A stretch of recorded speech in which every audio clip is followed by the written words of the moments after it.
going on. If you're seeing this, I mean, I'm trying everything I can. I can't control what goes on this stream. Whatever is an issue, it's got something to do with my connection, my router, my modem, whatever it is. And I've got to make sure it works. Well, now apparently it's saying it's streaming with no issues. There's no chance that this thing is streaming without problems. There's no chance. I'm not gonna buy into this until I know we've passed the 1 minute mark. Once we've passed 1 minute, then I know we're good. Once it's past 1 minute, I know the stream is good.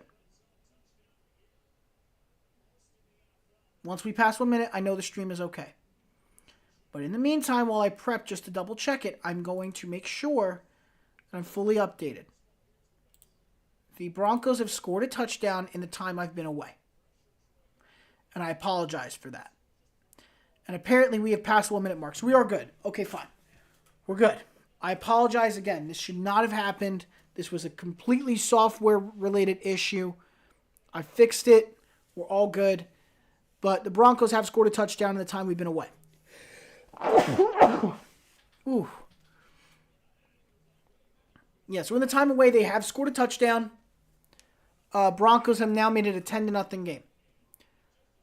And I'm keeping an eye on the time. Cortland said to me, one of the most incredible catches you will ever see. One of the most incredible catches you'll ever see. And it's, of course, when we're dealing with the software issue that I can't call this. I can't call the play. So, I mean, listen, we're going to do what we can to keep this stream going. I'm going to announce it now and just let you guys know that the problem has been resolved. We're good to go. Oh, they didn't make the extra point. Never mind. 9-0, 7:17 on the clock. So it's 7:17.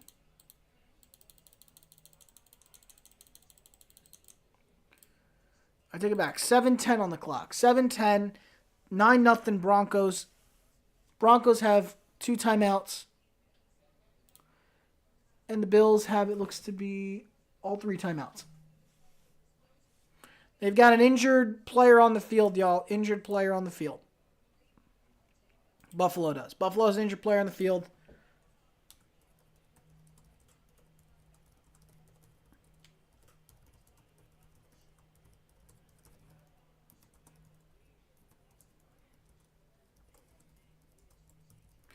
Now remember, there are server connection issues. This may happen again, but I'm letting you all know that this isn't great. This isn't something that I did.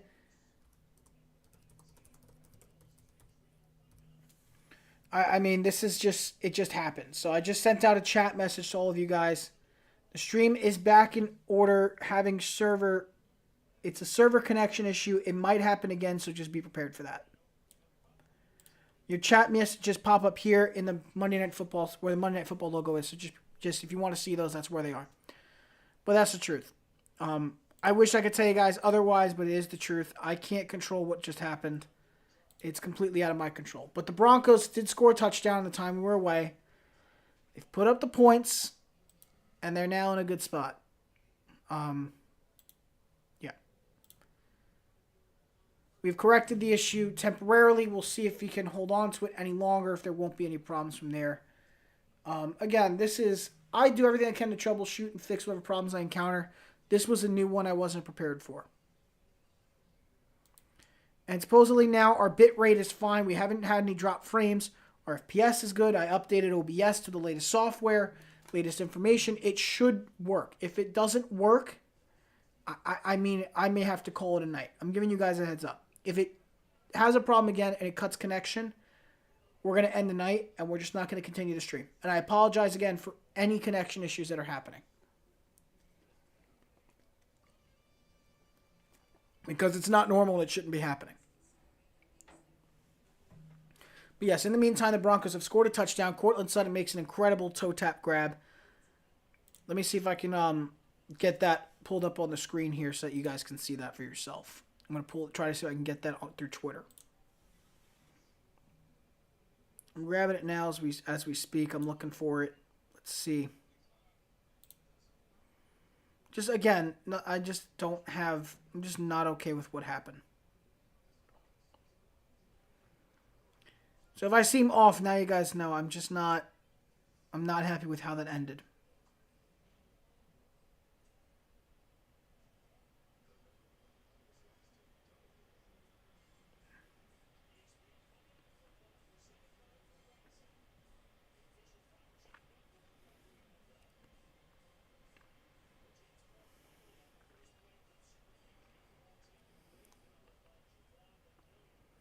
I don't even know what to say.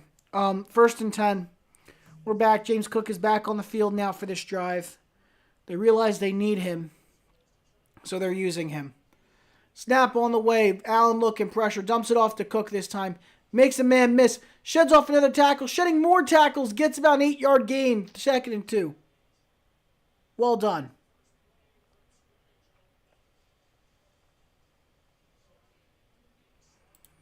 Very well done. 2nd and 2. That's why I said, I don't care what punishment he made. Let him back on that field. He's doing perfectly fine. Oh, wrong numbers. There we go. Another good run from Cook. Popping down the middle just near the 40-yard line going down. It's another first down for the Bills. Doing their job. Loving the work and the pop coming from these Bills tonight. Oh, my goodness. Great handoff to the right. Open lane, took it, shifted back to the left. Lucky linebacker made the tackle. He doesn't make that tackle. He's going 1 yard. This one's handed off again to Cook, who gets another strong run down to the 45. That's going to be a 2nd and 5. And with 6:08 to go here in the first half, Buffalo trying to do anything they can to get back in this game. Doing anything they can. And I'm getting ready to pull up the Broncos clip now. Once I get the touchdown clip, I will show you all. I think I found it. The NFL posted it. With one of probably the catch of the year. You guys will see it. It's 100% great. One of the best catches of the year, by far. When we go to commercial break, I'll take care of it. As this carry, again, from Cook gains him about 4 yards. It's a 3rd and 1 now for Buffalo. Can they make a big play here? As another handoff here, and he's going to barely get the marker. It's Latavius Murray. They're going to get the first down, though. So it's a 1st and 10 for Buffalo again. Another good run there. 5:09 to go.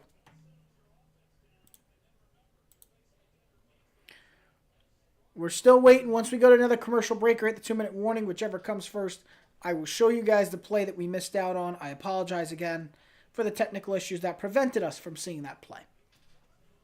We missed the whole Broncos drive as Allen drops back, throws a little slant route to Diggs, who sheds off a tackler, goes for the first down, trying to get more. He's going to go down about the 35-yard line of Denver, but it's another first down for the Buffalo Bills and Stephon Diggs.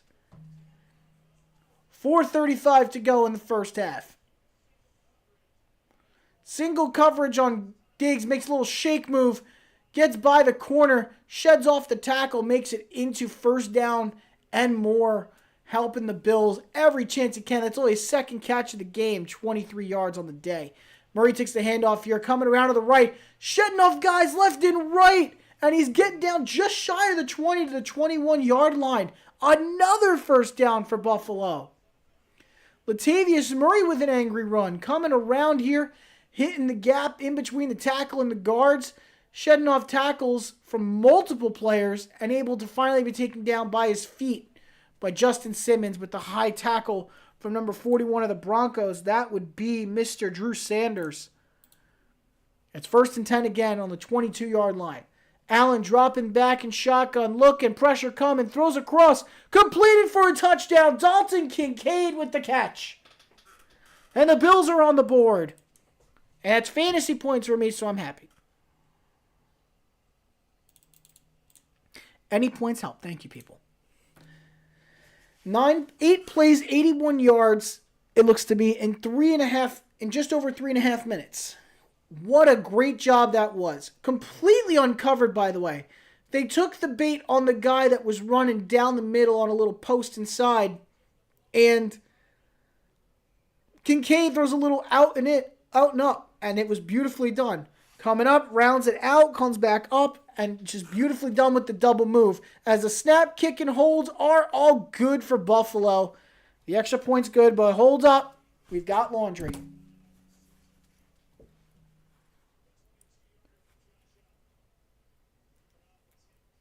And the flag is on.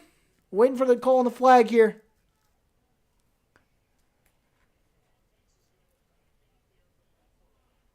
The offense going back out in the field.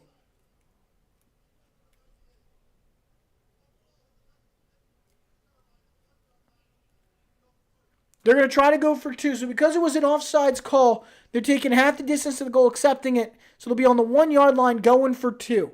What a bold decision here from Sean McDermott. Make it a 1-point game. I love it. I love it. So they're going to get the ball now at the 1-yard line for this play. Beautifully done. They're on the 1-yard line.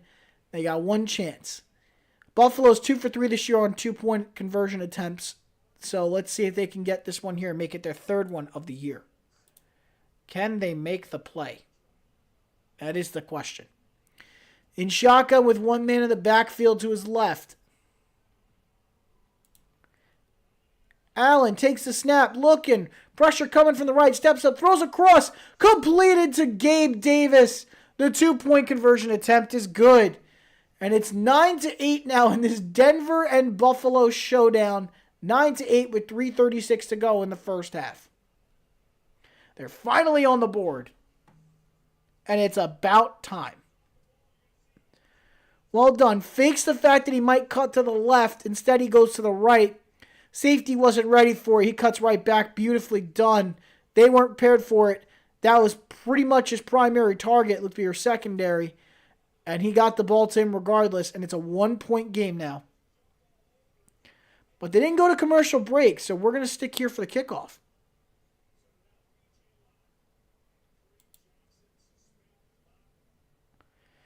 Allen now with that completion is 9 of 14 on the night with 87 yards, a touchdown, and an interception. Not exactly the night you're looking for, but also not a bad night either.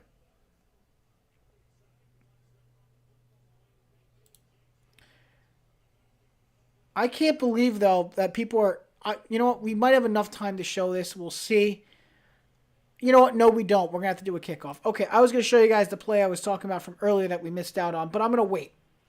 We'll wait. They haven't come back yet. We'll see. I mean, they didn't go to commercial break, so we probably could have done it during that little delay, but we'll see. As the kick is on its way from Buffalo, this one is going to be out the end zone for a touchback. So showing again, it was Pat Surtain with the distance on Dalton Kincaid. He was moving outside, and then he cut inside to cover Diggs, which left Kincaid open, and the linebackers didn't pick up on it, so he was easily able to make that play with no problems. Nobody there in coverage. Easy play all day, Dalton Kincaid. Wow. Wow. So 1st and 10 now for this one on the 25-yard line. Wilson under center with 2 men in the backfield looks to have a blocker there. And they've adjusted the play. He's moving a shotgun. They're moving a man to the left. A whole play change, and the Bills are a little confused here. As the ball is snapped, he's looking, got all the time, throwing, and he completes it to Cortland Sutton, who gets past the 50-yard line. It's another first down, 3:27 to go. A vintage Russell Wilson throw. I never thought I'd see the day. Russell Wilson looking like his old self. Taking the time and the poise, throws it across to the right.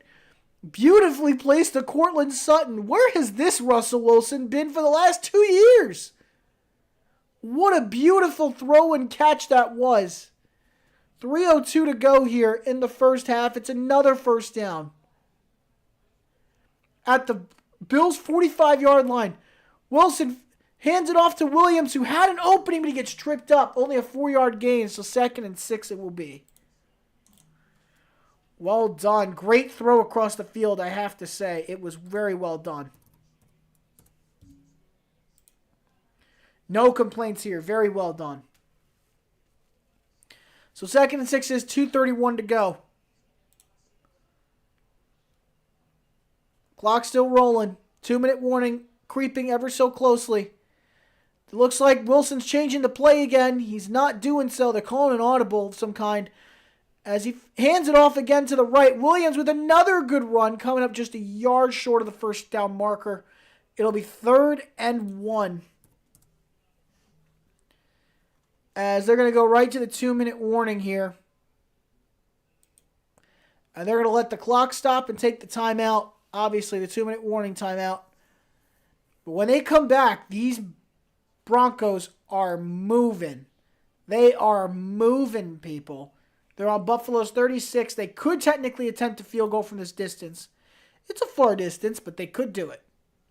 But interestingly enough, I mean, wow. And now that we're at commercial break, I will show you guys the play I was thinking of earlier. This is absolutely incredible what you're about to see here. Coming from the beginning, oh, this isn't even the full play. I've got to show the full play. No, we are not doing that. Show me the full Broncos-Bills. I want people to see this play. This should be hung up in the Louvre. For how beautiful this was. This is literally vintage Russ. I'm going to pull it up in the highlight scene host only window, which you guys don't really see often. The date is from the last time we did our stream, which was on Friday. Actually, no, was it Friday or Thursday? From Thursday. Last time we did our stream was Thursday, so that's why that number's there. But, again, this is our highlight window where we show all our highlights. So I will show you guys here what we have. Let's go to the YouTube window properties. Let's go to Broncos-Bills. This is the window, people. And so this is the play here. Back of the end zone. Well, for him to escape Shaq Lawson the way that he did, he doesn't make this play last year. There's no way. And wisely, fourth down, that was somehow a catch by Courtland Sutton. I want you to understand. And look at the pressure Wilson dealt with on this. Back of the end He's rolling out on a play action. 90's coming right for him. That's Shaq Lawson, they said. Well, for him, coming right for him. He cuts back to the right, Sutters. He spins right back around to the left, as you're going to see, and forces him to go off balance, which opens the door for him to get a little bit of an opening and throw across to Courtland Sutton, who's clearly covered here by 20. Way that he did. He doesn't. And he gets right by Taylor Rapp, and he sees it, sets himself with a more balanced stance to throw this across no way. And out wisely, to Courtland Sutton, down, who makes the catch. Your... This originally wasn't ruled a catch, but it was a catch. And what I mean by that is you come through here, and the catch that he made was was just incredible. I have to show you guys the catch. If there's a freeze frame of the catch, I'm going to show you. There definitely is. Let me check out my, let me check it out here to get a good still frame. I'm sure somebody's got a still frame pic of it. That right there, right here, catches it and secures it right here. Look at the feet. Look at the feet. It's in with the slightest bit of blue right there. Beautifully done. And on 3rd and 1, they're going to run at the line, and it's going to be a first down. Russell Wilson gets it on the QB sneak. The clock continues to run. 1st and 10 it looks to be. As it looks like we have a player coming out of the game for the Broncos. I think they said that's P.J. Locke. And it's not good for him. And another player from the Bills also caught the field, number 16. I cannot tell you who that is at this current moment. 1:37 left to go here, though. Broncos are getting the second half kickoff, so they want to score quickly here and get this one done. 16 for Buffalo would be Mr. 16. That would be Trent Sherfield caught the field. First down. A handoff to the running back is going to be stuffed at the line. Maybe a yard gain there. 2nd and 9.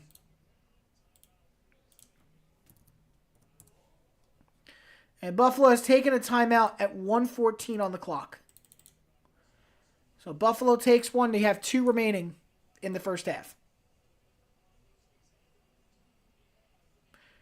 Oh, I didn't change it. My bad, y'all. I forgot to change it. My bad. And you guys have now been staring at what I've seen for like forever. Let me go back here. Come on. Where are you at? Nope. There we go. Perfect. Okay. You guys were just staring at a window of just everything I'm seeing on my stream manager. That's terrible. I'm sorry, y'all. I really am. I got to get better with this. Tonight, though, Russell Wilson, 9 of 11 for 105 and a touchdown. No interceptions. Also ran twice for 12 yards. Having himself a great game. So far, I have to say. But 9-8 so far. Minute 15 on the clock. The Broncos are driving 2nd and 10. It wasn't even a 2nd and 9. It was a 2nd and 10. The Bills have 2 remaining and the Broncos have 2 remaining. Wilson looking like his old self today. I'm so impressed. The snap on the way. Pressure coming. He's stepping up in the pocket. They can't tackle him. He puts his shoulder down. He gets just short. We got a flag on the play. 1:07 on the clock. We have a flag. We have laundry, people. Laundry it is. Holding on the offense against Lloyd Cushenberry. That's going to back him up about 10 yards and make it a 2nd and 20 now, which would probably take them out of field goal range. What's ridiculous is the opening that Wilson had, he completely missed out on Kroll making a crazy, crazy run all alone down the field on the right sideline. That was actually difficult to watch.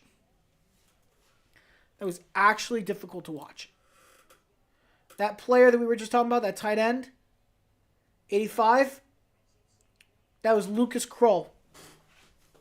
In his 2nd season, making from Pittsburgh. Completely open, could have had a touchdown. They missed it. But here we are again, 2nd and 20 with 1:07 on the clock. The handoff here is up the gap. He's going to get back to the 40, but that's only about a 4-yard gain. So with 59 seconds on the clock, it's a growing chance here that the Broncos are going to lose the ball here after kick a field goal. But it's 3rd and 16, so it's a 4-yard gain. 3rd and 16. But timeout was taken by the Bills. So we're down to 1 timeout remaining for Buffalo. 1 timeout left. Not exactly, again, what we were talking about earlier. Penalties are what can kill you in a game. They really can. You have to do everything you can to limit the mistakes. And unfortunately, the Broncos have made a few mistakes tonight. And they show in the penalties. They really do. So now there's an opportunity here for the Bills to get a stop, force a field goal, and maybe score some points before the half ends. But they've reset the clock. It's back to 1:01 on the clock now. 3rd and 16, 9-8 ball game here. And the Broncos are looking to find a way to extend this lead or maybe get themselves another 1st down. Or at least make the field goal a little more manageable. We'll see what they can do. They've got Will Lutz warming his leg up for this. So they're preparing in the event that they don't get it or that they just get close enough. Wilson in shotgun. Snap on the way. Looking, got time. Has to run, moves to the right. He's going to run it himself. He's got a little bit of space to run. He got blocks, but he's going to go down at the 31 with 49 seconds and counting. And the clock is stopped at 49 seconds. It's a 4th down for the Broncos, but that was a hell of a run. A 10-yard gain for Russell Wilson with his legs, but it's 4th down regardless. Not enough yardage for a 1st down. They needed 16. He got 10. So now the Broncos are going to have to kick a field goal here. It should be a pretty easy field goal there around now with that 10-yard gain on Buffalo's 30. That should make it about a 47-yarder. About a 47-yard kick. Let's see what happens here as Lutz is out for the kick now. He hasn't been the best kicker this year, but he's been solid for the Broncos. 49-yard attempt it is, people. 49 yards. And the snap, the hold, the kick on its way, squeezes past the right upright, and the kick is good. 45 seconds on the clock, the kick is good. Broncos are now up 12-8. Have we ever had a game finish with the score of 12-8 before? I don't think we have. He barely squeaked that inside the right upright and was able to make that a good kick. Wow, that was close. That is closer than you want it to be. You don't want it any closer than that. Not at all.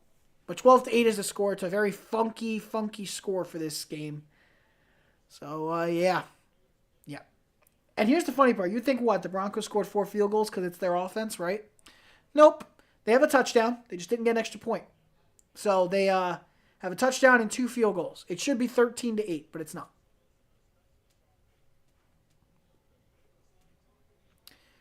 But Wilson, I'm liking the energy I'm seeing from him going along the sideline, getting his guys motivated. Like, yeah, we did that. Good job, guys. Great progress on that drive. I'm liking the motivational element he's bringing. I'm liking it a lot. But I'm looking for that clip with the picture of the toe tap that we saw. That's what I want to see. I want to see the Cortland Sutton toe tap. If I can see that, oh my goodness. As this kickoff goes out the back of the end zone for a touchback, Bills will take it on their own 25. I'm checking the trending section because that's where you're probably going to see this. I'm diving through. We're seeing that's a touchdown trending. And let's see what people are saying. I mean, everybody's just pretty much saying that's a touchdown. I mean, I can't help but agree because it's kind of obvious. I mean, if you guys got a freeze frame of the toes on this catch, it is ridiculous. The fact he kept his foot in. As this one's taken and thrown, and it's intercepted! Returning it back! He's going out the sideline with 37 seconds. Josh Allen throws his second interception of the game. Oh my goodness. That's 3 turnovers in the first half by Buffalo. That one was all Josh Allen. That's the only turnover I'm faulting him for tonight. Oh my goodness. 37 seconds on the clock, by the way. 37. Drops back. He's looking to the right. Pressure coming in his face. And it's a bad decision. Easily high pointed out of the air by number 23 of Denver. 23 would be Fabian Moreau. Fabian Moreau picks off Josh Allen. And Russell Wilson gets to go back on the field and try again to score a touchdown and put this game out of reach. Keep in mind, Denver gets the ball in the second half. With that interception, he now leads the league in interceptions with 11. Again, completely flabbergasted. Completely blown away. So now they're on the Bills 31 on a 1st and 10. Wilson dropping back. Little dump off to the running back, trying to make some moves here. Going to the right, gets taken down around the 28-yard line. And a timeout is called by Denver. After a good gain. So Denver is now down to 1 timeout. And it's definitely second down. But I got to see exactly the yardage. I think he came up around 6 yards, so it's 2nd and 4. Interestingly enough, in his first 6 seasons, he's got over 200. He's got about 201 passing and rushing touchdowns combined, which is the most by any player in that span. But in his first 6 seasons since 2018, he's got 93 turnovers, which is the most in the NFL. That's a little scary of a number. Great scorer, but a heavy turnover machine. If he wasn't such a good scorer, I don't know if he would be touted as one of the best quarterbacks in this game. That's actually insane. It's actually 2nd and 7. I was extremely wrong. But 30 seconds on the clock. Denver just trying to get closer again. They're going to have to take some shots into the end zone here. I'm sure they have to. They got to have a plan here. As Wilson puts the running back in motion to his right. The snap on its way. Pressure coming from right. Dumps off again to the running back. He's going to try to make a move, but he's only going to get about back to the line of scrimmage, actually. And with 20 seconds and counting, the 20 seconds timeout is used by the Broncos. That is their last of the half. So no timeouts for either team now at 3rd and 6. Turnovers have been the big decider in this one, especially for Buffalo. They've thrown 2 interceptions today and had a fumble on the opening drive. The opening drive fumble is what kicked off the scoring for Broncos, who settled for a field goal on that one. The first interception didn't result in any points. This second one may result in points for the Broncos again. Take away some of those points and Buffalo may still be in this game. Because you're surely about to see some points here. 3rd and 6, barring a blocked kick. But that's what you're looking at right now. So 3rd and 6, no timeouts, 20 seconds on the clock. What is Denver going to do? Honestly, I'd take a shot at the end zone or take a shot at the sidelines. Wilson in shotgun, running back to his left. It looks to be Javonte Williams. Takes the snap, looking, deals it across the middle, completed. It's going to be 4th down. You can't clock it. You can't clock it. You can't clock it. They're going to run the kicking unit out there with 10 seconds. Is he crazy? There's no way they're going to get this kickoff in time. Fourth down and 1. The kick is up. He got it off in time. The kick is good. The kick is somehow good. How is the kick good? 15-8. 15-8. And let's play the buzzer one time for everybody. A good kick by Will Lutz. 2 field goals, man, in that final minute. And so the Broncos somehow got it done. Completion, and the whistle was blown with 16 seconds left. They had no timeouts. They ran the offense off the field and ran the kicking unit on. And you're at 7 seconds right here. The snap comes off with 4 seconds on the clock. Lutz drills it, and they had no problems. Easily done. That was impressive. That was impressive. So 15-8 is the score going into the half. I don't even know. I might have to I've got to take a break. There's no chance we don't take a break after that. My mind is fried. My mind is fried after this one. We're going to be back in a few minutes. We're going to take a quick break, get yourself something to eat, something to drink, whatever you guys got to do. I'm going to do the same thing for myself. But again, don't go in. Just make sure to be back here in a few minutes. I'm going to put on some music, put on the We'll Be Right Back screen. We'll be back here to talk a little bit about some halftime stuff before we go right back into the game. So, stay tuned, y'all. Be back soon. Okay, y'all? Remember, back in about somewhere between 5 to 10 minutes. Hopefully 5 minutes.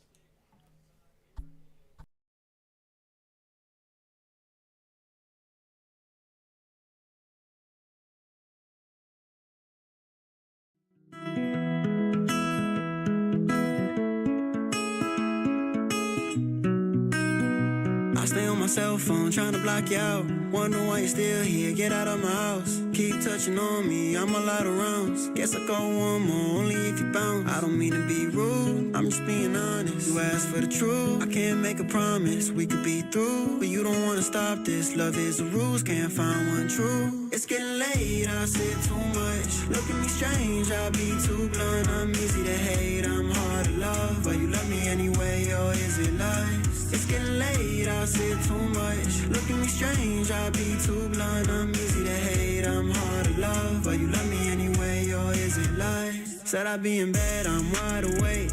Tracing my steps, get my new mistakes. We had a drink, but one turned 8, yeah. I call it fun, why'd you say it was fake? I don't mean to be rude, I'm just being honest. You asked for the truth, I can't make a promise. We could be through, but you don't wanna stop this. Love is the rules, can't find one true. It's getting late, I said too much. Look at me strange, I be too blunt. I'm easy to hate, I'm hard to love. But you love me anyway, or is it lies? It's getting late, I said too much. Look at me strange, I be too blunt. I'm easy to hate, I'm hard to love. But you love me anyway, or is it lies?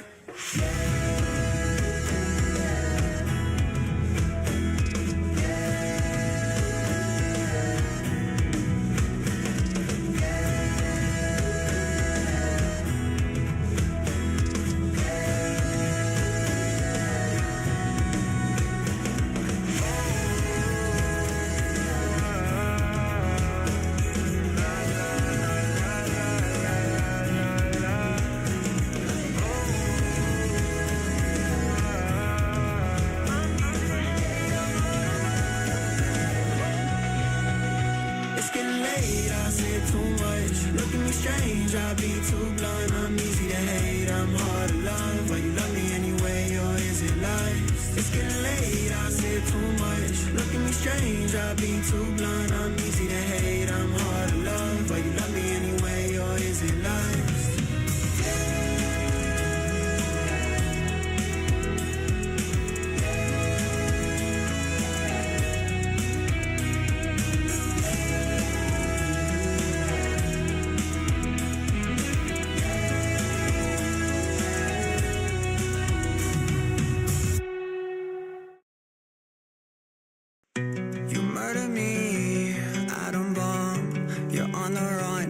But you cannot hide. You daydream, I'm a homicide. You cut my heart, baby, like a samurai. I have sex to block the rage. You have have sex to feel the pain. We're not the same, we're opposites. The pit inside your soul is fucking bottomless. And kill me slow, I wanna feel it. Blade so sharp, can cut steel with it. Blood runs red, it's romantic. Left a score, no one wrong dead. You murder me, atom bomb. You're on the run, baby, but you cannot hide. You daydream of a homicide. You come hard, baby, like a samurai. You murder me, atom bomb. You're on the run, baby, but you cannot hide. You daydream of a homicide. You come hard, baby, like a samurai. You want it, you got it. You hurt me, you dying. Look what you started. Love to be violent. Heart on the table, it's turning black. Left me for dead, you know I'm turning back. Kill me slow, I wanna feel it. Blade so sharp, can cut steel with it. Blood runs red, it's romantic. Left a score, no one wrong dead. You murder me, atom bomb. You're on the run, baby, but you cannot hide. You daydream of a homicide. You come hard, baby, like a samurai. You murder me, atom bomb. You're on the run, baby, but you cannot hide. You daydream of a homicide. You come hard, baby, like a samurai. You come hard, baby, like a samurai. You come hard, baby, like a samurai.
And we're back. Welcome back, everybody. Welcome back from the halftime. It's halftime show time, and just so you guys know, I did the right thing. Got myself some nice off-brand Oreos. Kind of give me a little bit of sweetness while I do the show. And let me tell you, let's talk about this first half. Ugly football from Buffalo. Very ugly. I need to see something better from them, especially Josh Allen. I was giving him a lot of slack for the first couple drives, a couple turnovers here and there, that interception. The first one didn't really fault him for that. The second one, definitely his fault. It's just been a repetitive issue. I need to see him limit those turnovers and make some real differences here. That's what we need. We need a big turnaround from him. Some kind of correction in some way. Like, he's looking real bad right now. He's looking real bad. And I'll show you guys what I mean. This is the, where is it? This is the one. They posted the clip. I'll show you guys all the clips that I have here from the game so you guys understand what I'm talking about. We're going to go back to the YouTube screen. In the host-only section, this is it, y'all. Love the jokes that they're making about Josh Allen in 2023. Great look. But this is what I'm talking about here. Here's the first play that happened. This is the interception. Allen drops back, trying to make a read here on where he wants to go. He decides he's going to deliver it this way. This one and it's undercut here by Fabian Moreau, who cuts right in front of 11 and goes and gets pushed out of bounds by James Cook. But it's too late. Let's watch that one more time. What it looked to be was that the design was that he was going to cut back. I guess there was enough space where he felt he was comfortable to make this throw. I need to see the all 22 footage to really understand what happened. He throws it right across. Easy play made by Moreau. Goes out of bounds, and the Broncos capitalize. Very well done.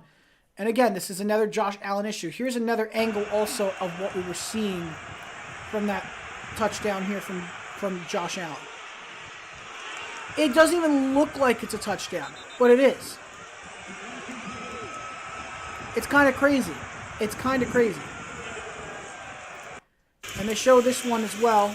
This is the touchdown play to Kincaid. Completely open, uncovered. They're going to show definitely a replay of this. With the close-up. Yep. So watch it. You're going to see right here, you've got Diggs, who they're more worried about. Surtain was supposed to be covering this route here. So keep an eye on those routes, actually. Let's keep an eye on those routes, right? To understand what happened on this play. This touchdown drive that the Bills had to score. Here, you're going to see Diggs here come up here and cut over inside. So he's going to run like a post in. You're going to see here, you're going to have Kincaid come up here. Or I'd say actually right about here. Start to roll out to the right like it's an out route and then make a second move and cut up field. Because Surtain took the bait and went with Diggs, who we thought was going to be open across the middle with this safety coming in coverage, Kincaid is left wide open because this DB doesn't know, Simmons doesn't know where the play's going and where Kincaid is. Here they go. So you'll see it. They take the snap. He starts going right away up his route here. You're going to see Kincaid already starting to roll out to the right. It's kind of like a flat almost. It's like a flat that turns into a fly route. Flat, and then boom, there's your move. Surtain's backing up to stalk Diggs. 31 is making a decision. Is he going to watch James Cook on the check down, or is he going to watch Kincaid coming up? He thinks that Surtain has got Kincaid covered, so he's going to let him blow by, which is the scary part with zone coverage. With zone coverage, you're taking a bet and an investment on the guy behind you making the coverage here. And instead, Surtain is going to follow Diggs and abandon the assignment here with Kincaid. And Simmons is thinking that Kincaid is covered by Surtain, who's continuing to stalk Diggs. So because of that, actually, I don't even know if you can see what I'm seeing right now. Let me see it. Make sure you guys can see it. Yeah, you guys can see it. Okay. Once you guys can see it. Because he's following that, Allen's able to commit to the play right here as he throws. Simmons realizes what's happening, and Kincaid's already got him beat. And there goes the ball. He can't get his hand on it, and Kincaid just takes it right into the end zone, no problem. Completely uncovered. Again, because Surtain abandoned his assignment. One more view. Watch Surtain. He's just going to run with Diggs. Simmons doesn't know that Surtain's running with Diggs, and he lets Kincaid blow by him, which ends up being what helps them score. So defensively, the Broncos have played well.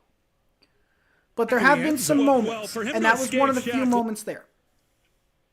But hopefully they're going to correct everything else as we are now underway here in the third quarter. Broncos did receive the kickoff.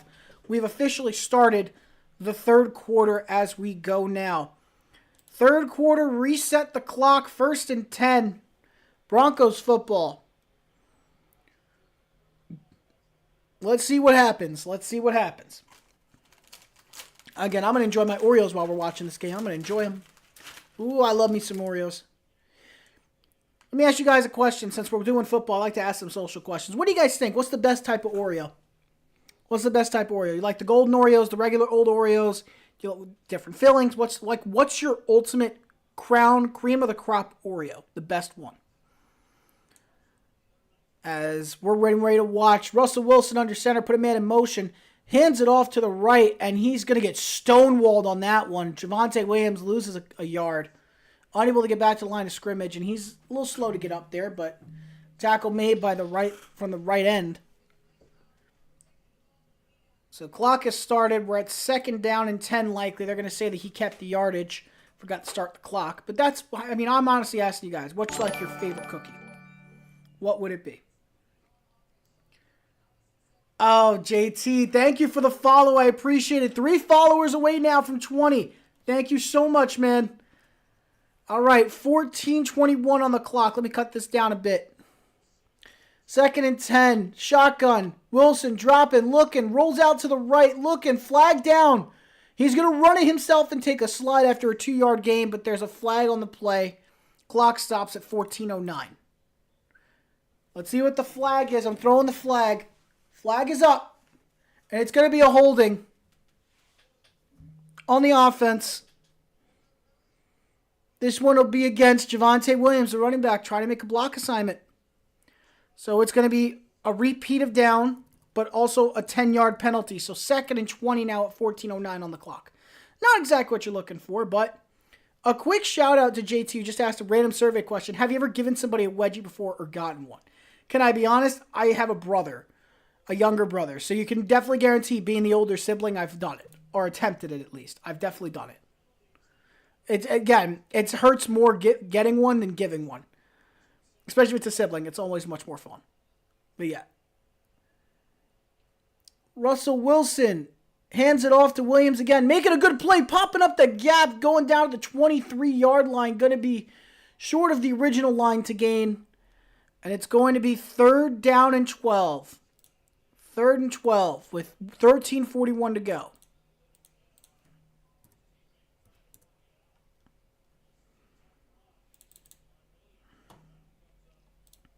Not a great moment there. Not a great moment. I have to say. Not great. And it looks like we may have also lost a follower at the same time. We'll see. We'll figure that out. Oh, for school project on sibling rivalry. I get it, man. As the handoff's on its way. Flag is on the field. They've waved the play dead. It looks like it's going to be a false start. False start. So another 5 yards lost here. It'll be 3rd and 17. 3rd and 17, of course. 3rd and 17. Clock stop. We're going to be at 13-13. School project on a siblings rivalry. A lot of people said they've done that to their little brothers or cousins and nephews. Yeah, I've definitely done it to my little brother. It was just in all fun. I mean, he's tried to get me back many times. He's found other ways, I tried to wedgie him once. He comes back, breaks my nose with the football once. I mean, that's the sibling rivalry. Things happen. So, I mean, he gave me chronic nosebleeds for years because of that football incident. 13:01 on the clock. 3rd and 17. Do you even try? Do you even try here, honestly? The snap's on the way. Wilson got some time, stepping up in the pocket. He's going to just run it at this point, and he's going to go down again around the 23-yard line. And it's 4th down. I'll say it's going to be about 4th and 13. That's what I'm thinking. 4th and 13 based on where he slid. 4th and 12. I was close enough. Clock continues to run, I believe. And they're going to have to bring out the punting unit. So good stand here by Buffalo, but it was more because of Denver's incompetence and staying disciplined on this drive that's going to allow Buffalo to get a chance to come back here. As the punt is on its way down the field, fielded around the 14-yard line. Good return here, going down around the 30. But there's a flag on the play. with 12:09 on the clock. There's a flag on the play. Who is this going to be on? Holding. It's a holding on the kicking team on Washington. That's the guy's last name, not the actual team. And it's going to be a 10-yard penalty enforced from the end of the kick. So that'll mean they'll get the ball around the 40-yard line. Their own 40, which is great field position. So we'll see what comes out of that. One person said they used to lift their little brothers off the ground with a wedgie. If somebody ever did that, I mean, yeah, that's a little much, man. That's a little much. It's like the cartoons where you pick somebody up with a wedgie and you're hanging them on a flagpole. It's kind of dumb. It's like, okay, you're just into torture. You just like torturing people. It's never been that way for me. It's always been, I like messing with people. I like making jokes and messing with people. I would never do that. That's not fair and not cool. At least that's how I feel. So, but yeah, that's mainly where I stand at the moment at least on that. So again, sibling rivalries are okay. They're healthy. Never forget that. They are healthy. It builds character. Never forget that. Sibling rivalries build character. Not that bad. I did it a couple times, but I learned really quickly to stop because, just so you know, I'm in my early mid-20s now. I'd say early 20s still, but my brother is still, he's like a senior in high school. So he may be younger than me by a decent amount, but he himself, he's taller than me. So he could really throw me down a set of stairs if he could. But I would say on a scale of 1 to 10, they'd be like a 3 or a 4. I wouldn't go too hard on him. I just make him go like, ow. And like, that's it. I would never do it because, you never want to intentionally hurt your brother. Because, it is your brother. So that's at least how I always felt about it. So I never really did it because I always felt bad in the end. But yeah, I mean, I find other ways to mess with him now. I find other ways. Simple things. Playing a game, I'm gonna turn off your laptop for a sec. I'm gonna hit Control Alt Delete or something. Like I do something dumb. He's got his mic muted. I accidentally turn it on. If he's got the cat, I kidnap his cat and put it in my room. I do what I gotta do. I mess with him every multiple different ways. I come in, say something, walk out. It's always, you gotta do something to mess with your brother. It's never healthy unless you don't do it. So that's how I always felt. As we're back from the commercial break again, if you guys are just joining in, the Broncos are up 15-8 on Buffalo because Buffalo continues to turn over the ball way too much. We've started the third quarter, and Denver's now making mistakes. So the door is now open for Denver to make an interesting comeback here. For the Bills to make an interesting comeback. As we got 1st and 10 here. Here's the throw. Little screen pass goes nowhere. 2nd and 10. That is just absolutely nothing from Josh Allen. That was a nothing burger, as we like to call that. That's the term. Let me reset the timeouts. That's what I forgot to do. Resetting the timeouts as well.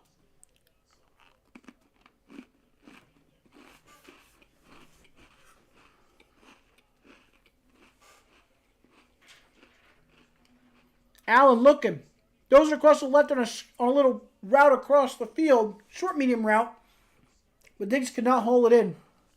3rd and 10.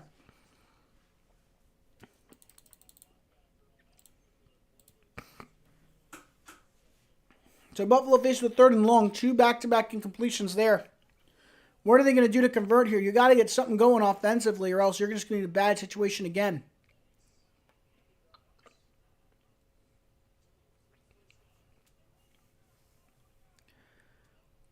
Allen in shotgun. 3rd and long. Looking. Pressure come from the outside. Throws it. Completes it that time to Kincaid, who's going to fall just about 2 yards short of the first down marker. 4th and 2. And if you're Buffalo, what do? 4th and 2, your clock's at 11:47. What do? 4th and 2, they're going to go for it. They're keeping the offense on the field. 11:40 to go.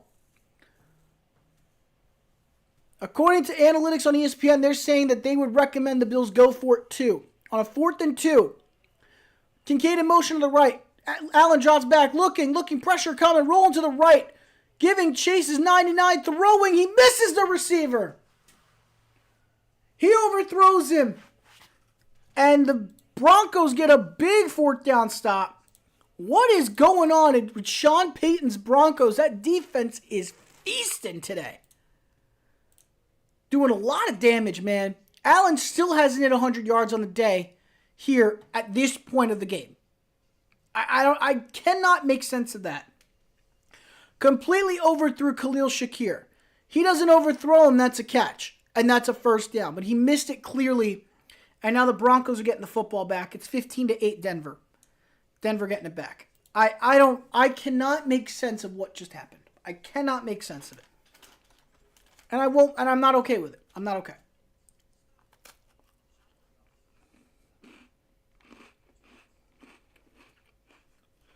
I don't even want to check my fantasy team.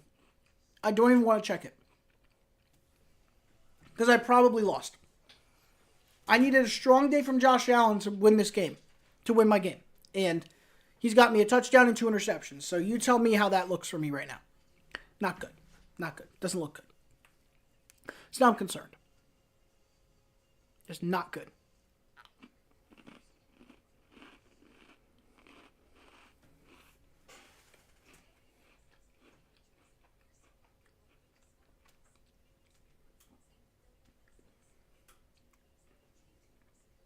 I just can't, man. It's really bothering me. I'm so irritated by this. I don't even know. I don't even know. I do like the joke that people said, where they're saying this has got to be the Madden curse. The Madden curse has come back to rear its ugly head. That's a really good joke, actually. Let's see if there's anything else going on here in the world of sports. Anything crazy going on? Apparently, here's an interesting stat about the halftime score being 15-8. That was the second time in NFL history that we've had a halftime score of 15-8. The other game where it was 15-8 at halftime in NFL history was also a Broncos game at the Bills, September 10th, 1961. Oddly enough, same home team and away team, and same halftime score. That's kind of crazy. Only twice it's ever happened. It happened with the same teams in the same location. Kind of crazy. Kind of crazy, honestly. I'm just amazed right now. Just amazed.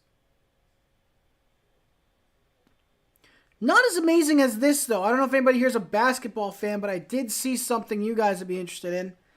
Let's cut over to the highlights scene that we use our highlight window. Let's take a look and see what happened here. In the Bucks game, look what happened when Giannis and the Bucks took on the Bulls. Look at this play. What was that play by DeRozan? Let me see that one more time. Spin, fakes the layup, cuts it across to open Kobe, who takes it and makes the shot. That's wild. That's a wild shot. Just an insane shot, honestly. I don't even know what else to say. Well done. Well done. I have to mute that. I keep forgetting I gotta mute. We just had a play happen. Russell Wilson. They're showing a recap of everything that happened so far. We just came back from commercial. I'm going to restart the clock because I think that's what happened. Just confirming. Yep, 2nd and 8 for Denver. Sorry, I got caught up in some NFL coverage here. NBA coverage, but took 30 seconds off the clock here. 2nd and 8. In shotgun, empty backfield. Wilson looking. Checks it down to Sutton by the sideline. That gets him about 2 or 3 yards. And that'll make it a 3rd and manageable. 3rd and 5. And the clock will continue to run. No timeouts here. I'll add a couple seconds though, because I think I'm behind.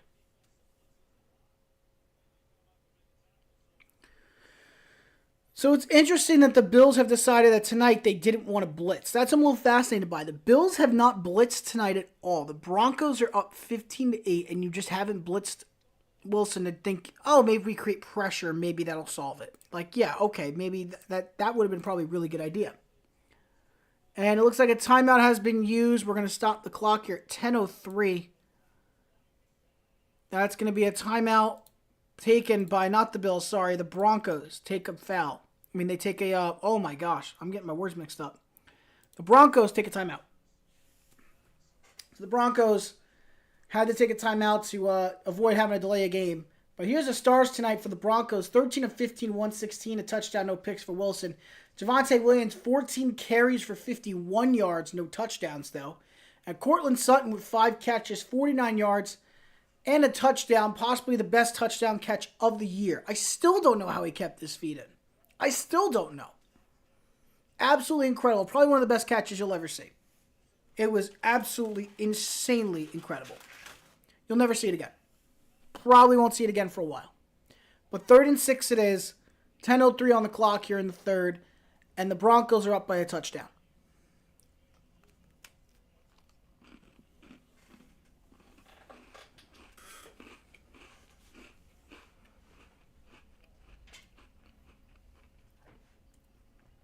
Wilson changing the play at the line. I could tell he called an audible just now. The snap. Dropping back. Pressure coming from the outside. Throws it across. He's got an open man who almost hit the dirt. And he fumbled. Sutton fumbles it. Is it recovered? Who recovered it? It's going behind the line of scrimmage. Whose is it? Whose is it? It's Buffalo football. And it's reared its ugly head. The gods of football have reared their ugly heads as the Broncos have now committed a turnover. 1st and 10 for Buffalo. Cortland Sutton could not hold on to the football, and it came loose. Buffalo falls right on top of it. Before it goes out of bounds. It's a 1st down Buffalo in great territory. Great territory. And you all know there's only one way you can make that situation worse. Y'all know. Y'all know exactly what it would take. So 9:51 on the clock when we come back from the commercial. Buffalo, 1st and 10, taking over at their own 43-yard line. The play's currently under review, though. We'll see what the result comes out to be. Man. I can't believe it, man. Can't believe it.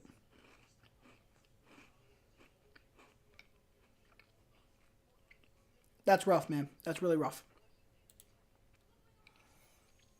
Like, I don't even know what to say. It's just, like, kind of crazy, you know? I really just, I don't know. I really don't know what to say. It's kind of,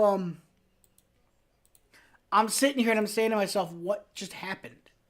I'm processing it actively, and I'm just like, what in the hell? Everything was going so good for Denver until literally that play. That play is what did it. I'm kind of shocked. I'm kind of shocked. I don't even know what else to say. Yeah. Just wow. Wow. Yeah.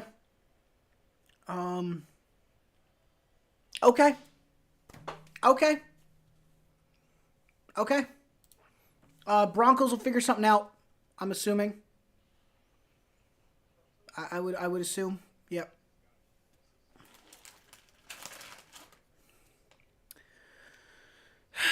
Well, the Broncos defense has played really well up to this point in the whole game. I'm hoping we'll see if they can hold on to it, but the Bills get exactly what they needed. They needed some kind of big momentum turn. This play could be the momentum turn they've been looking for. And it could wake them up and get them back on track. Let's see if Josh Allen can capitalize on it. For my fantasy team, I really hope so. I really hope so.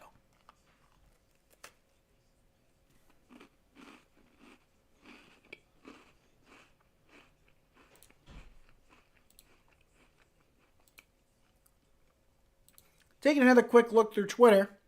See if there's anything else. Anything else. The person who forced the fumble, just so everybody's aware, is Taron Johnson. So credit to him for making the big play. As we go back now to the game, they're still doing a review to see if it was a fumble. Actually, no, not if it was a fumble, just to see if the ball went out of bounds at any point. They're still reviewing to see if any of the players were out of bounds when it happened, when it was recovered. And they have confirmed it is a fumble recovery by the Bills. The play stands. So it's Bills football, 1st and 10 from their own 42.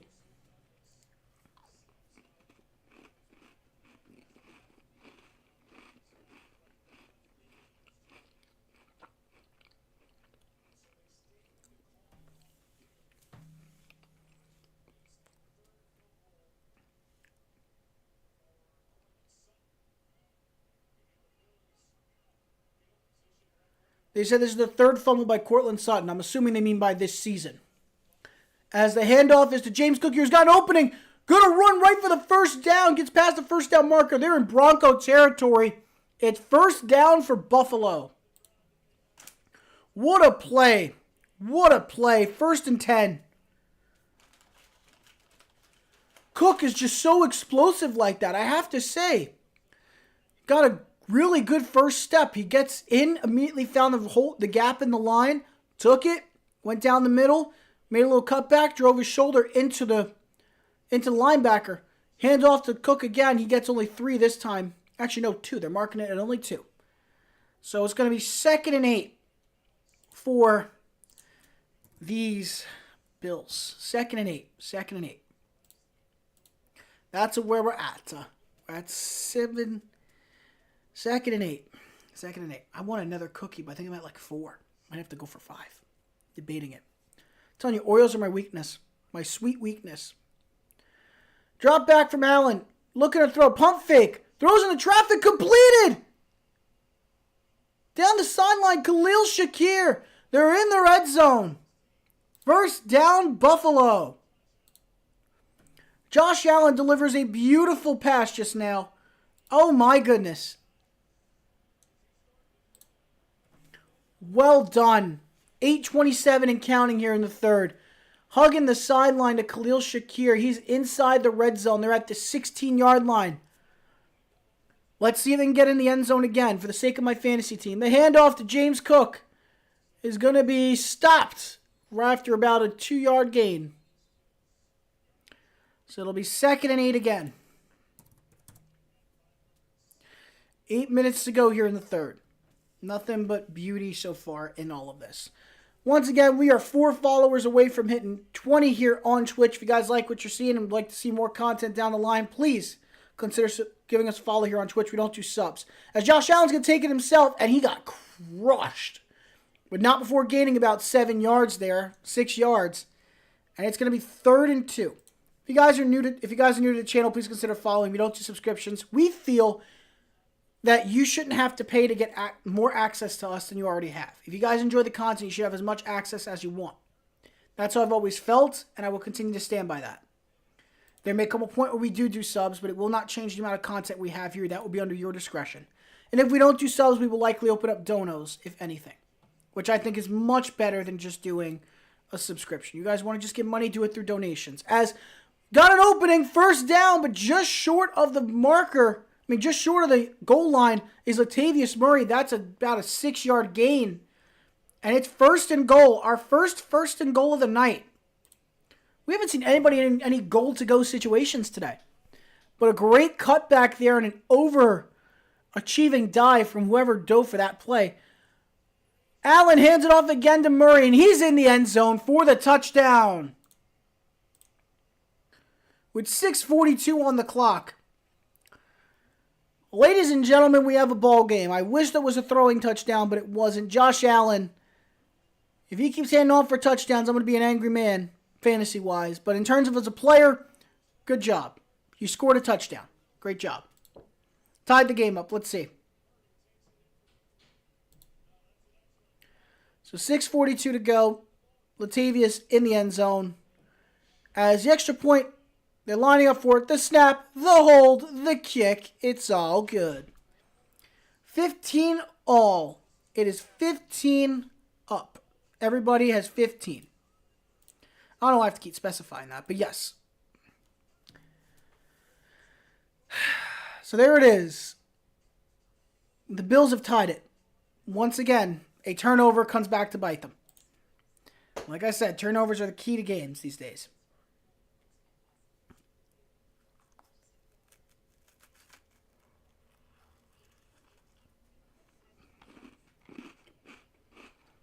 I give in to the cookie.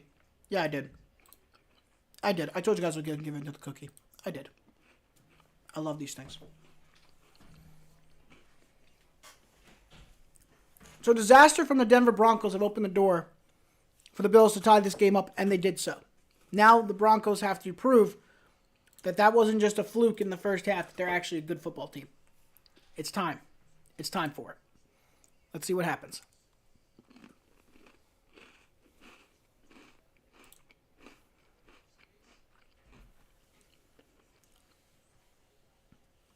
We apparently have a sports update involving baseball. Let's take a look from what I'm hearing from Ken Rosenthal. According to Ken Rosenthal, the Brewers are expected to name Pat Murphy their new manager. Murphy was originally Council's former coach at Notre Dame and his bench coach in Milwaukee for the last 8 years. This is now going to become he'll now become his rival in the NL Central now that Council is with the Cubs. And another statement here, Bo Porter, who interviewed for the Angels manager job and also used to manage the Astros back in the day. Back in the day, I mean like probably 9 years ago. He's joining Ron Washington's staff as the first base coach for the Angels. So congratulations to Bo Porter and to Ron as well. I'm happy to see Ron Washington managing again. That's the baseball update right there for y'all. There's always news. Always news. Let's keep going and see if there's anything else that might have came up. Anything else in sports? Let's check. Brock Lesnar is trending. I don't know why. Everybody's talking about their favorite Brock Lesnar moments. That's what I'm seeing. Okay. Now I get it. Something interesting's going on. I don't know if anybody's wrestling fans. I'm just keeping an eye on stuff as well because I feel like it's important for people to see. Because I know there's some people who really care about it, and so I feel like it's my job to, since I'm going to claim myself as a sports analyst, I got to talk about all sports. So this would be something I got to talk about. Even though some people debate if this is sport or not, when there are people legitimately breaking their arms and legs to do this stuff. First, yes, something that's scripted, but the performances and bumps are real. And they are very painful. As the kickoff is on its way, it's going to come up short, and it's going to be a return from Denver. Running out to the left is Mims. Mims is able to shake a couple moves. He's still on his feet. He's running out to the right. He's got an open lane past the 30 to the 35 and out at the 40. What a good return from Marvin Mims. And the door is open for Russell Wilson to capitalize here in great field position. That was actually insane. 6:31 on the clock. He realizes he's got nothing to go on the right. He cuts back to the right. He shakes off like 5 tackles. And he's rolling to the right with nobody out there to catch him until the kicker had to make the move to force him out at the 40. That was ridiculous. 6:31 to go, 1st and 10. At the 39. Wilson under center. Makes the handoff, play action. Rolling to the right, stepping up. Dumps it off his little short pass out to Javonte Williams, who gets another catch. If you had a catch prop for him for receptions, you probably just cashed. Congratulations. I told you guys that'd be a surefire bet today. And that is now going to make it 2nd and 4. I believe that was literally his 4th catch of the day. Let me just confirm that. I believe that was it. But as they're lining up for the next one, 2nd and 3. Yep, I believe that was his 2nd. Actually, no, might have been his 2nd catch of the day. 3rd. It's his 3rd. 3rd catch of the day. Congratulations. Here's the handoff to Williams, who's going to get only a yard here, so he'll be about 3 yards short still of the marker. So make it now 3rd and 3 for the Broncos. And the answer is, was it 3 catches? 2 catches, okay. So they're at 2 catches. If you guys have put the bet down, that might have just gave you guys a little bit of cash here. Let's see if y'all made your money on that. I'm pretty sure you guys are still going to hit regardless. They keep dumping it to him. So 2 catches for 25 yards so far. Let's even get one more. One more and you've hit your reception totals on the day. Another fake handoff. Wilson keeps it going to the left. And he gets the 1st down, keeping it Keeping it on his own. Oh, I can't even talk. That was shocking. I didn't expect a design run there. So the Broncos are making some noise and galloping their way into the Buffalo territory. 1st and 10. Once again. This offense looks so different now compared to what it was last year. I'm actually mesmerized. So 1st and 10 with about 4.5 to go here in the 3rd. Was with a handoff to Javonte Williams going to the left. He spins around a defender and able to get about a 4-yard gain. 2nd and 6.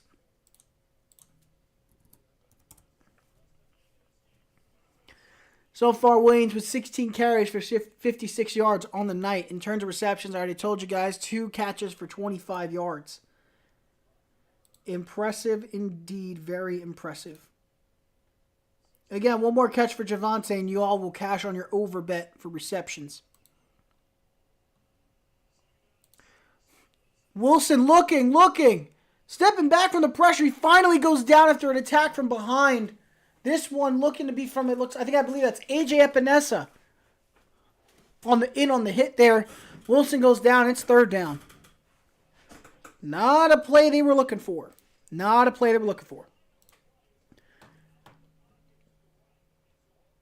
I actually might be completely wrong on the player. I think it was Epinesa. Somebody comes from behind to make the hit, and then number 50 comes in and makes the tackle.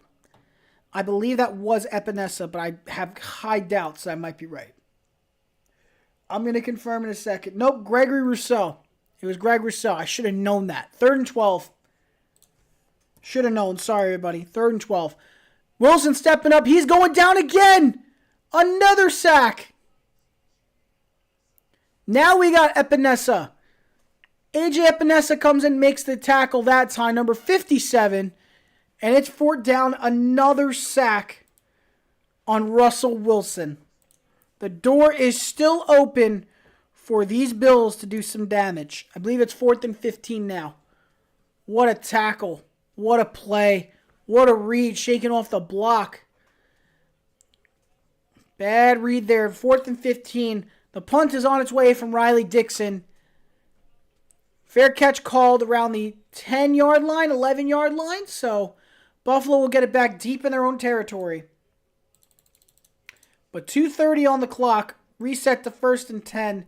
Buffalo takes over deep in their own territory. But a big stop by the Buffalo Bills defensive line, getting a couple sacks there to slow down their momentum. Great showing so far. I'm loving it. Ba-da-ba-ba-ba.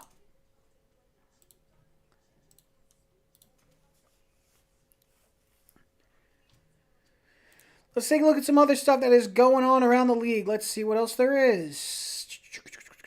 I'm taking deep looks. Deep looks. Let's see. There's only one team that doesn't have a manager now that this information has all come out. It is the San Diego Padres. They're the last team without a manager right now, and they're still looking. I'm keep going through here, keeping a look some more information. There's anything I could add here. Some free agency news for baseball. Braves and Cardinals are among teams showing early interest in Aaron Nola, the free agent right-handed pitcher from the Phillies. Other news, you also had Devon A. Chain was announced. He's been designated to return from IR by the Dolphins. Big deal there. Got a big help to their run game, big boost coming up. What's interesting is people were talking so badly about the Jets, right? How about this? Do you guys know that he has similar stats to Pickett this year? I don't know if anybody knows that. Pickett through 9 games so far is 155 for 253, which is a 61% completion percentage, 1,600 passing yards, 6 passing touchdowns, and 4 interceptions. That puts his QBRs at 36.2. Zach Wilson through 9 games is 183 for 306, which is a 60% completion percentage. Almost 1,900 yards passing, 5 passing touchdowns, and 6 interceptions. That puts his QBR to 34.2. Both these guys, as a reminder, were selected in the first round of their drafts and have both not played well this year, to say the least. The difference is that somehow one of those teams is still in playoff contention. The other is quickly fading out of it. Pickett is 6-3 with the Steelers, and Wilson is 4-5. Never forget that. That's the most important stat of them all, is their record. That's how a lot of fans will tell you. It doesn't matter. Their record matters more. But here we go. Buffalo now with the ball here on 1st and 10 with 2:30 to go. They're on their own 11 as the snap is a handoff here to Cook, who gets a decent run, but it's only going to get him about just shy of 4 yards. So it's going to be a 2nd down and about, I'm going to say safely 7. 6, they're going to give it 6. Okay. 2nd and 6, they're going to give him the 4 yards. Ever since that early fumble by Cook, he's had a lot of pop, and he's been playing real well. But P.J. Locke, the starting safety tonight for the Broncos, has been beat up and battered, and he's been out of the game. As Allen goes play action here, rolling to the left, throws across his body, and it's completed to the receiver. He's gotten on the burners. Gabe Davis going down just around midfield. A big pass completion by Josh Allen to Gabe Davis, and it's first down Buffalo. Executed very well here. That pass could have been intercepted, but the DB was late coming in there. And because of that, Davis was able to make the catch, a quick turnaround, use that burst to get himself an extra 15 yards. So great play and performance here so far from Davis today. 2 catches for 55 yards. Cook with the handoff here. Fumble! Fumbled again! Another fumble! Another fumble! Where is it going? Whose ball is it? Whose ball? It's going to Broncos! They did it again! James Cook did it again! Another fumble by the Buffalo Bills. The handoff wasn't even in the hands of James Cook. A bad handoff results in a fumble recovery for who looks to be not 93, but cutting in front of Diggs. That is Alex Singleton.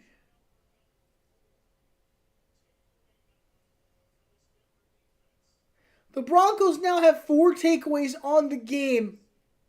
Oh my goodness. Another fumble in the hands of James Cook. And it's 1st and 10. Actually, no, that's not even James Cook. Actually, you know what? It could be.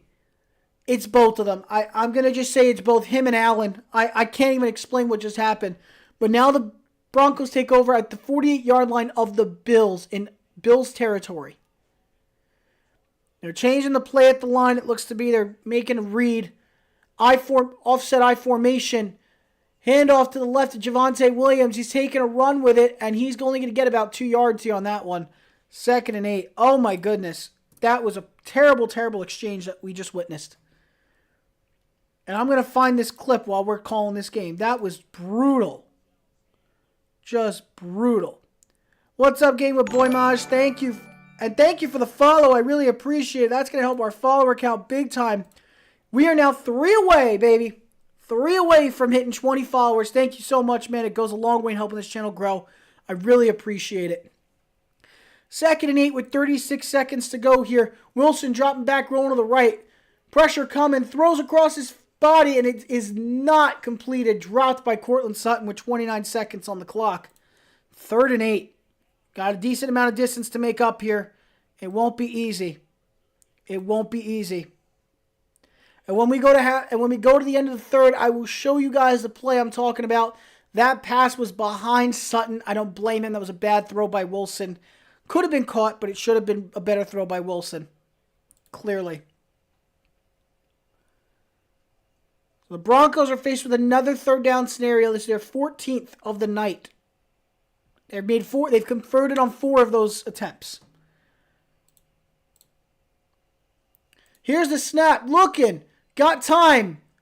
He's just going to dump it off to Sutton to make a play. Hoping he does. He's not going to do so. He's only going to get a few yards. And they're waving the clock on to keep running here.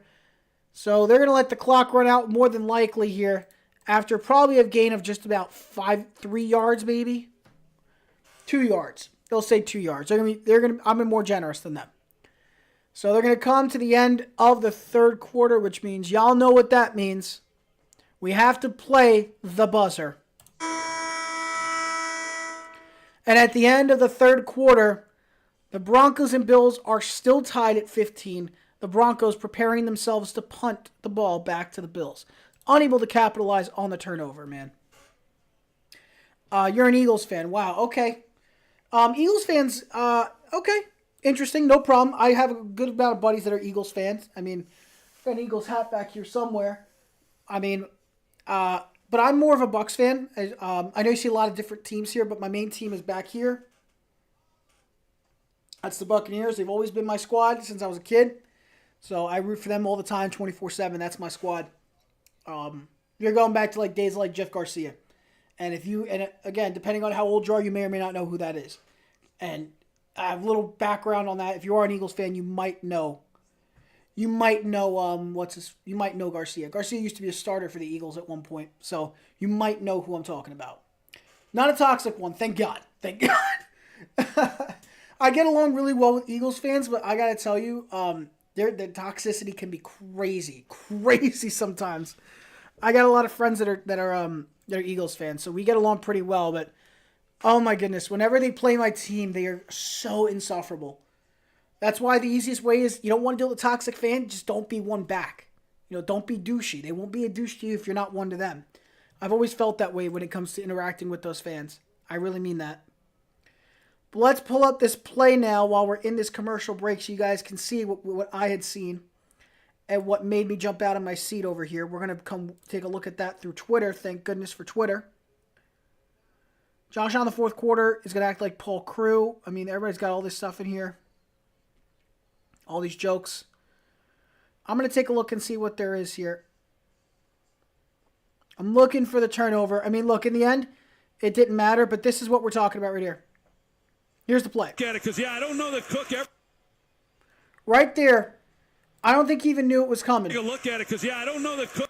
He just put it right there and just dropped it, and ever got I think that was a little low. I think it could have been a little bit higher on the handoff and the delivery there. The ball's coming but out it of comes Allen's loose, hand and quick to jump in there is number 49, which I believe was Singleton. If it's not Singleton, it's probably Josie Jewell.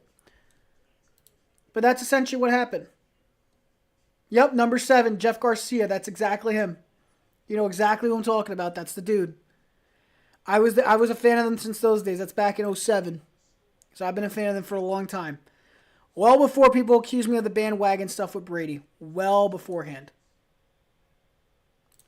As we reset the clock, it's 4th and 6, 15 minutes left in this game. And the punt is on its way up in the air, going back, waiting for a fair catch. That'll be fielded at the 11-yard line. Once again.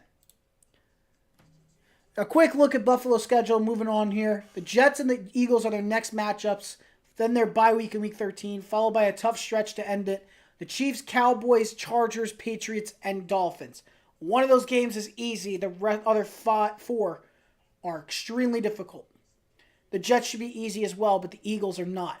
Their schedule is highly unfavorable against them. It's not favorable. 5 of those matchups are difficult. 2 of them are easy. And they always have a problem with easy games, as you're seeing with Denver right now. Here's the snap to Allen as he's rolling out.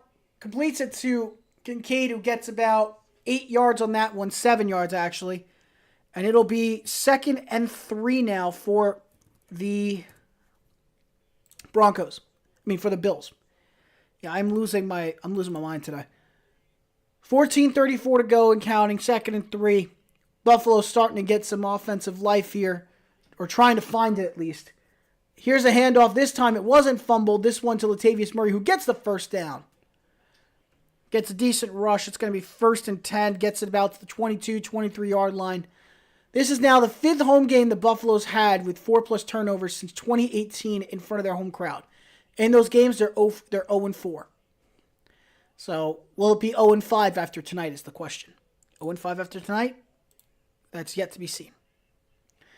Here's a snap to Allen. Pressure coming. Gets it off. Quick little slant route. Good throw and good catch to Diggs. Gets another first down. They are continuing to move this ball. And as the famous term I've always heard is joke, they are matriculating the ball down the field very efficiently. Doing a very good job right now. No credit. You said, I'm 13, but I know him. Yeah, man, listen, that's impressive. If you're a big football fan and you know Garcia, that's crazy. That's crazy, man. Oh, wow. 14 in motion to the right. That's going to be Diggs. Fakes the handoff. Play action. Pressure coming. Steps up. Takes it. Gets it off to. Looks to be Murray, but he gets hit after a 2-yard gain. So that is going to make it now 2nd and 8. Unless they tell me it's 7 because they like to mess with me with this yardage. 2nd and 8, 13 to go.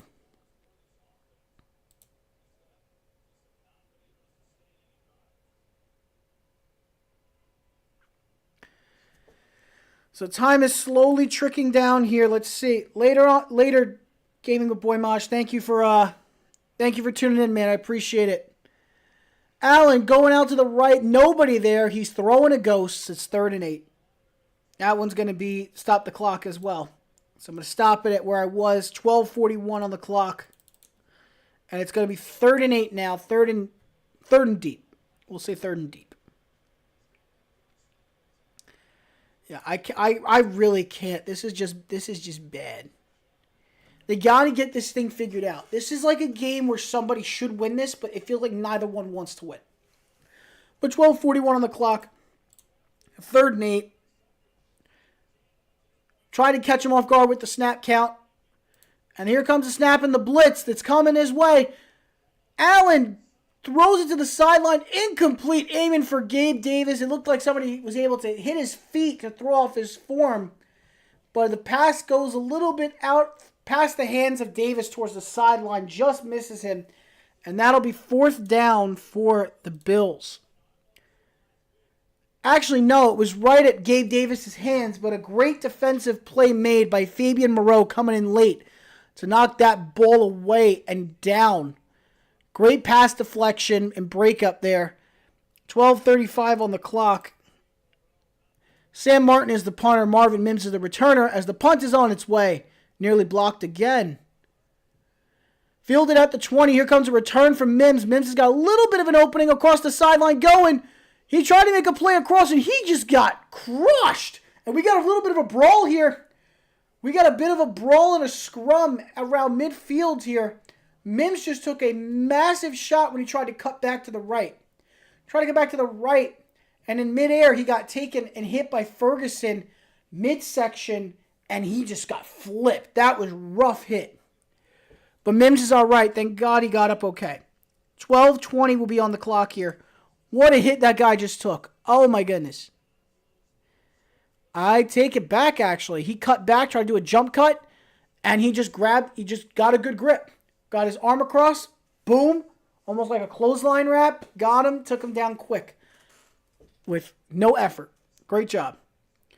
So it'll be 1st and 10 for Denver, just shy of midfield.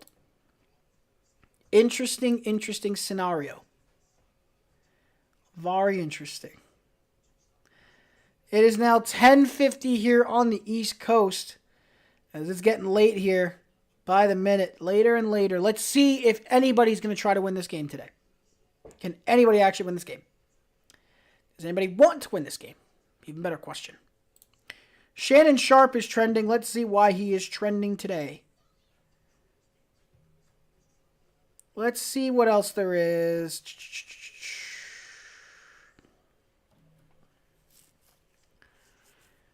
I'm interested about this. Let's see. Basically, Shannon Sharp was talking down a lot of players. And apparently they're talking about if he's going to talk down on Josh Allen now because of how he's played tonight. Because he really should. Based on the way he's played, he has not played like a great player tonight.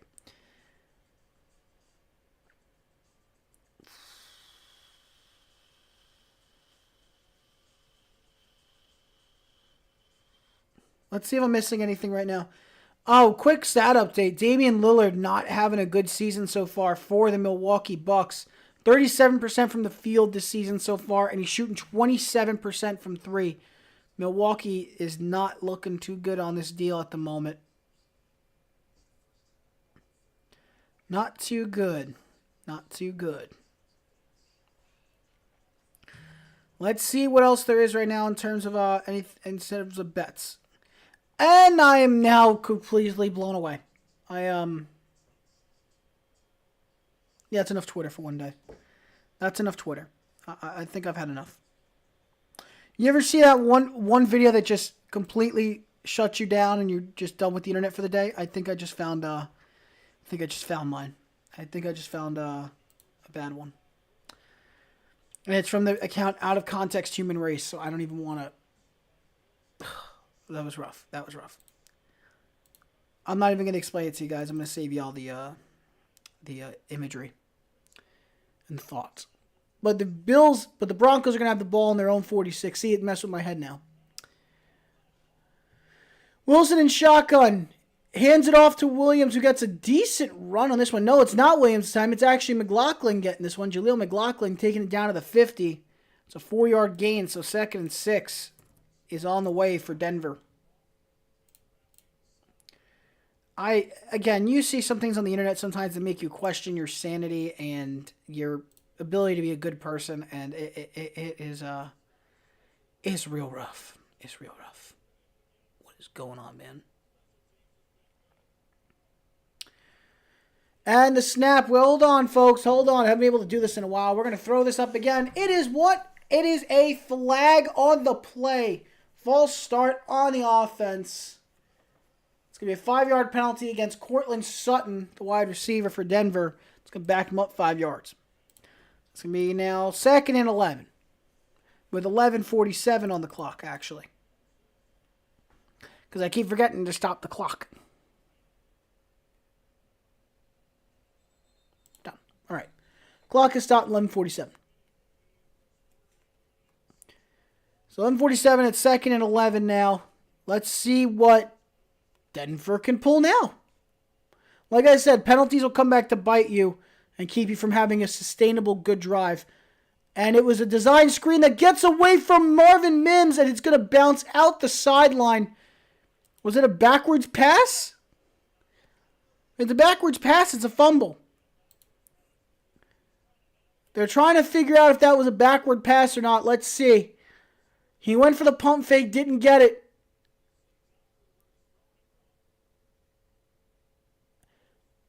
That one was close. I don't know. The way the ball came out, he's releasing it. It looks like from the side, from the 40-yard line, and it comes forward to about the 39. But there's no challenge flag or anything. So they're going to say 3rd and 11. Snap taken, 3rd and 11. Wilson got time, delivering across the field, completed. Makes a move is Jerry Jeudy. He gets hit hard though, but taken down at the 35-yard line is Jerry Jeudy. And it's 1st and 10 for the Denver Broncos, trying to take a lead in this one. They're getting into field goal range at this point, and in range right now for their kicker, Will Lutz.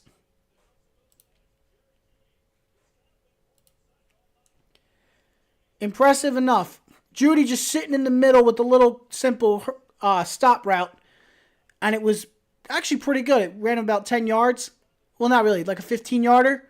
And it was beautifully executed. 11 minutes to go here in this one. 1st and 10 on the 35.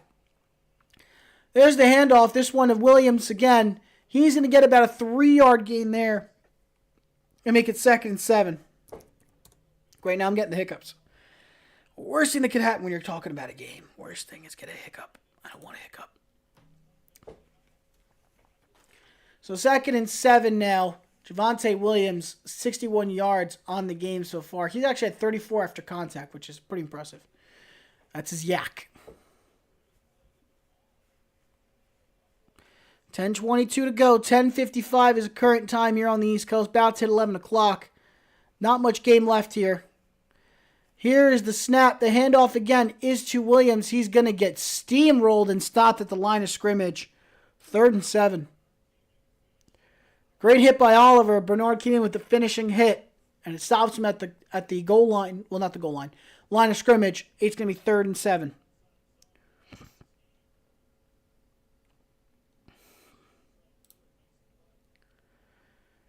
So the Broncos making some interesting work so far. 3rd and 7. They're technically in field goal range. It's a little far for Will Lutz, but he could kick it and make it.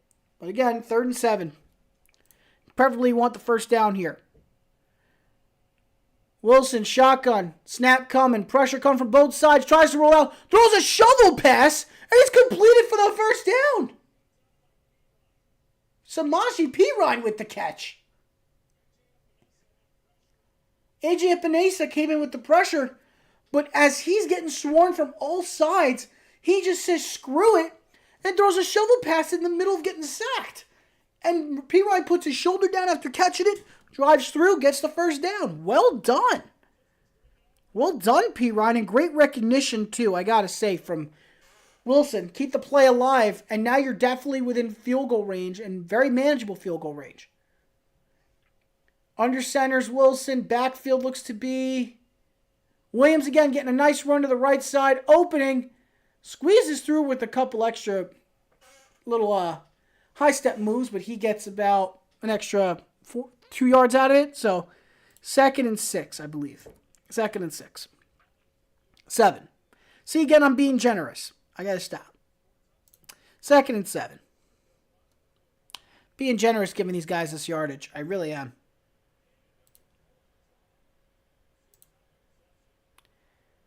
$8:16 to go here in this one. I'm actually going to up the clock a little bit. I think it's at about 8. Let's go to 8:13. Here we go. 2nd and 7. Denver driving. They're deep, just outside of the red zone now at the 21-yard line. The snap throws the screen down to Williams again, trying to use his speed to get some yardage. He's going to be about what looks to be 3 yards short. So 3rd and 3 on the way. They're in the red zone officially now with that catch and run. 7:51 on the clock. I'm just going to stop at a sec, and the clock has restarted. 3rd and, they said 3rd and 4. That's not what that looked like, but okay. Sure. I don't think ESPN knows what they're doing, but okay. It's been a long drive so far for the Broncos, but they're trying to make the most of it. They need to finish with a touchdown here if they really want to put the Bills away. They've been struggling with touchdowns all night. Wilson throwing, completes it. No, it's dropped. It's dropped. And currently they are ruling, is it incomplete? They're saying the receiver's forward progress was stopped. And so the play is ruled dead at that point. And it looks like he's down before it even gets ripped out anyway.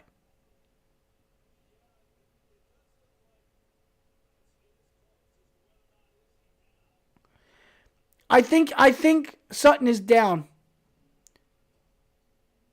And there's no challenge flag. They get the playoff in time. There is a flag on the play, though. 1st and 10. Uh-oh.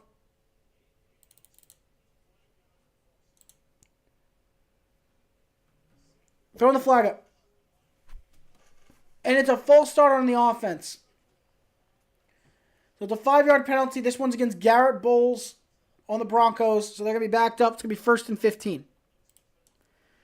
Interestingly enough, they're reviewing it. He definitely had forward progress. But I think he was down before that ball came loose. I'm not going to lie to you guys. I think he was down. It's like a bang-bang play.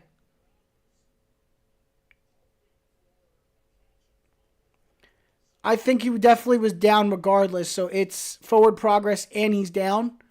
1st and 15. 6:41 on the clock. I will click start once we know for a fact that the clock has restarted. A 1st and 15 now on the Bills' 18-yard line. The handoff to Williams. He's got an opening going. Gets him, puts his shoulder down, gets inside the 10, but he's going to be down around the 7-yard line. 2nd down, but it was a great run, honestly. Great moves up front by the offensive line. That's got to be about a 9 or 10-yard gain. I'm going with 2nd and 5 to be generous again, even though I'm probably going to be wrong. But 2nd and 5. Javonte Williams making beautiful reads through the gaps to get down and get that extra yardage. 2nd and 4. I actually was stingy this time. That's good to know. So it's an 11-yard gain. 2nd and 4 for Denver with 6 minutes to go in this one. They have been chewing this clock down. Here's another handoff, this time to Javonte Williams. And he's going to get the 1st down. 1st and goal, people. 1st and goal. It's 1st and goal for the Denver Broncos. Manners has been phenomenal today for this Denver offensive line. He's made some great moves at that right guard spot, and I can't complain. I can't say enough about him. He's been great. He cleared up a lane on the right side for him to make a jump cut back and squeeze through to get to that 1st down marker. Great pushes and moves by that line up front. But it's 1st and goal on the 3-yard line. Wilson probably going for a handoff here. That's what it's looking like. They got a bunch on the right and one guy open on the left. It's a play action. It's a throw to Williams for the touchdown. If you had a parlay on Williams receptions today, You just won your parlay. Congratulations. You won the singles bet if you put down Javonte Williams for receptions. That had to be his third or fourth reception of the day. That is his fourth reception of the day for that touchdown. Congratulations, y'all. Congratulations. You just hit your bet. A touchdown for the Denver Broncos makes it 21-15. And with 5:06 to go, they're going for the extra point here to kind of make this a 7-point game.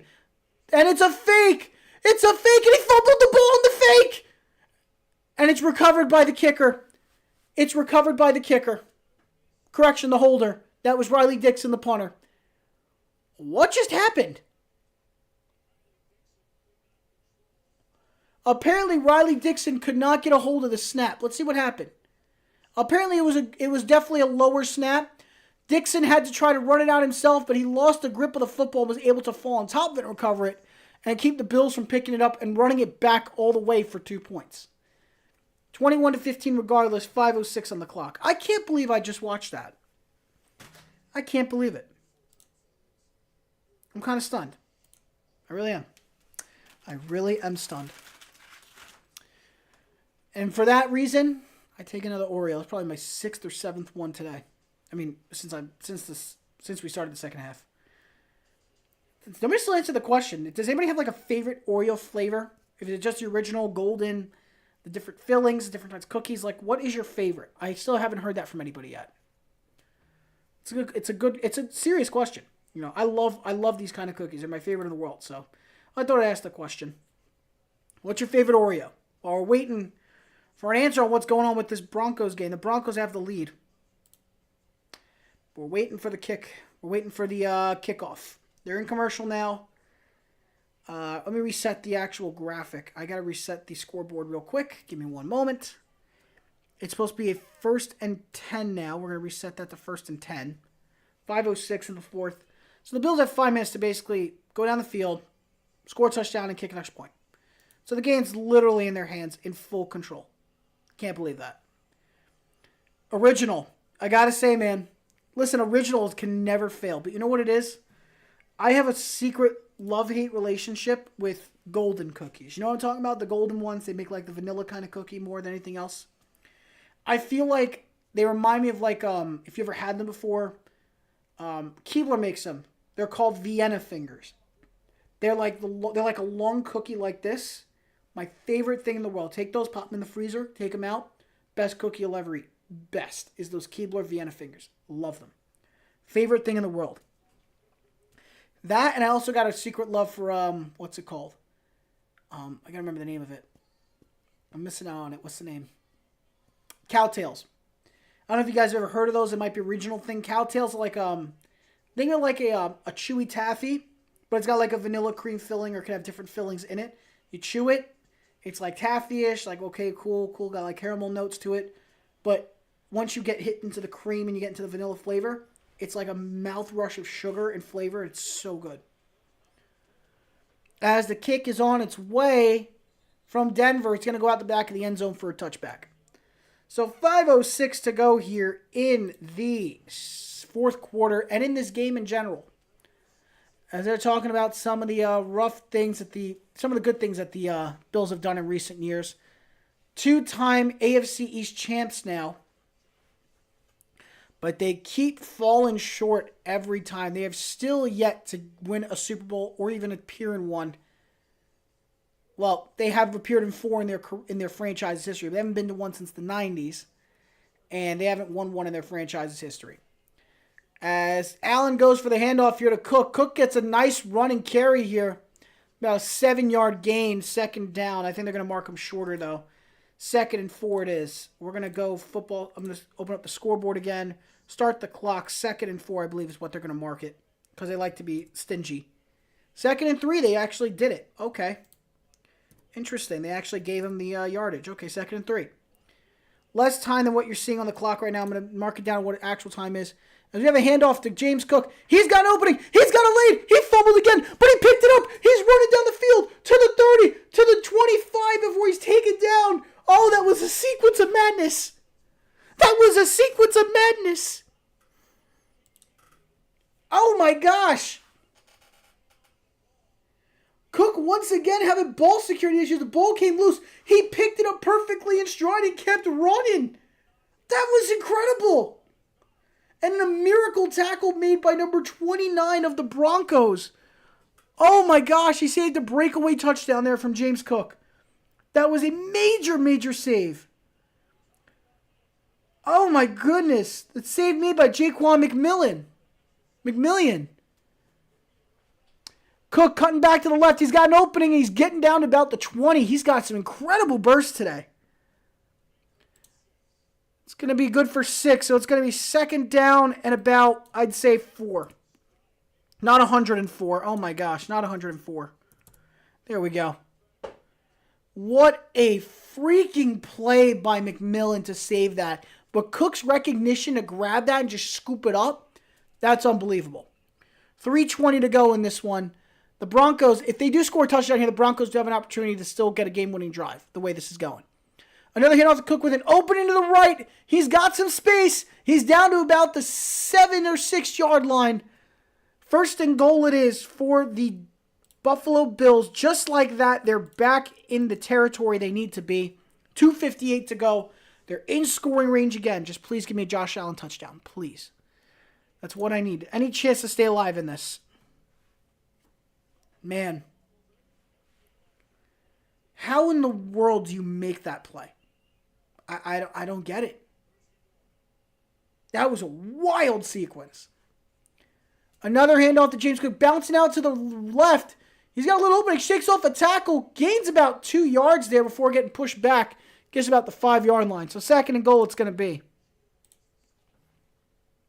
And they're going to take this down to the 2-minute warning, more than likely. So the door is open for Buffalo to punch it in here and score. It's second and goal. They're going to definitely take this down to the 2-minute warning. They're going to take a second and regroup, come up with a better game plan during this little timeout, and figure out what's the best plan moving forward. Russell Wilson just waiting to get that ball back. So we've hit the 2-minute warning. The clock stops at 2 minutes. 2 minutes left in this one. Let's see what happens next. Unbelievable. Unfreaking believable that James Cook play. I'm going to bite this cookie while we're talking about this. Oh my gosh.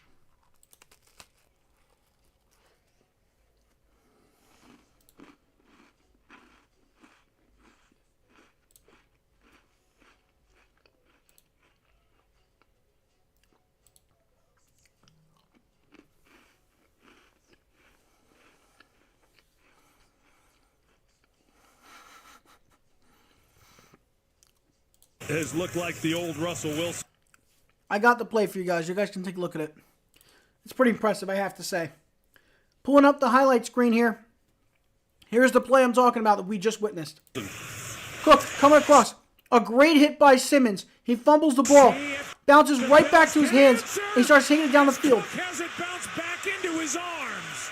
And a save made by McMillian to save that from being even worse. Him at the 26. One more time in full speed. Wilson. See if the Bills can answer as Cook has it bounced back into his arms. I gotta tell you, Joe Buck's having a voice moment. It was pretty incredible. Listen to this. Listen to his voice. See if the Bills can answer. It's like somebody just stepped on his toe. That's incredible. It's been incredible, man. This is a game that I didn't see this game being like this. I just didn't. Yeah, man, the luck that they have tonight is insane. The fact that that wasn't worse is remarkable. But hey, listen, they've had a lot of problems tonight. They really have. There's been a lot of issues tonight with this team. You know, I've been seeing them make some bad mistakes. Bad, I'm talking. Like, you're watching it over, and you see like 4 turnovers on the night. They've had 2 interceptions from Allen. They've had a fumble by James Cook and a fumble by, I believe it was another fumble they had. They've had 4 turnovers tonight. It has been a really rough night for them in terms of ball security. It's been bad. If I got it.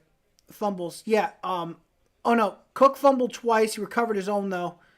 But it was a fumble by Allen tonight. There was two interceptions by Allen. There was a fumble by Cook.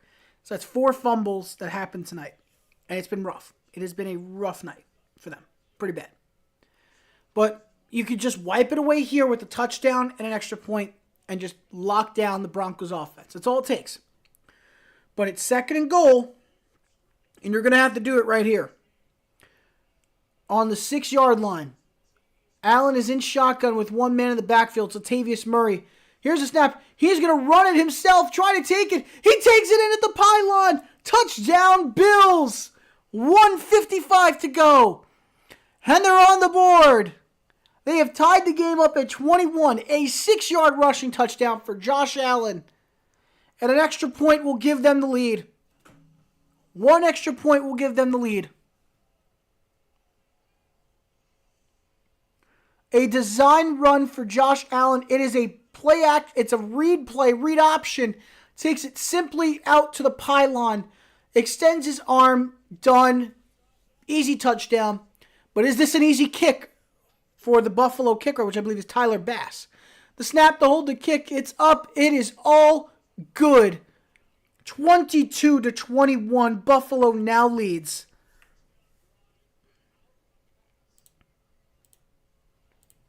That touchdown drive was done. Wow. This is now his 32nd game in his career with the passing and rushing touchdown, which is second only to Cam Newton. That's pretty interesting and pretty crazy. But 1:55 to go. The Broncos have 2 timeouts. Buffalo has 3.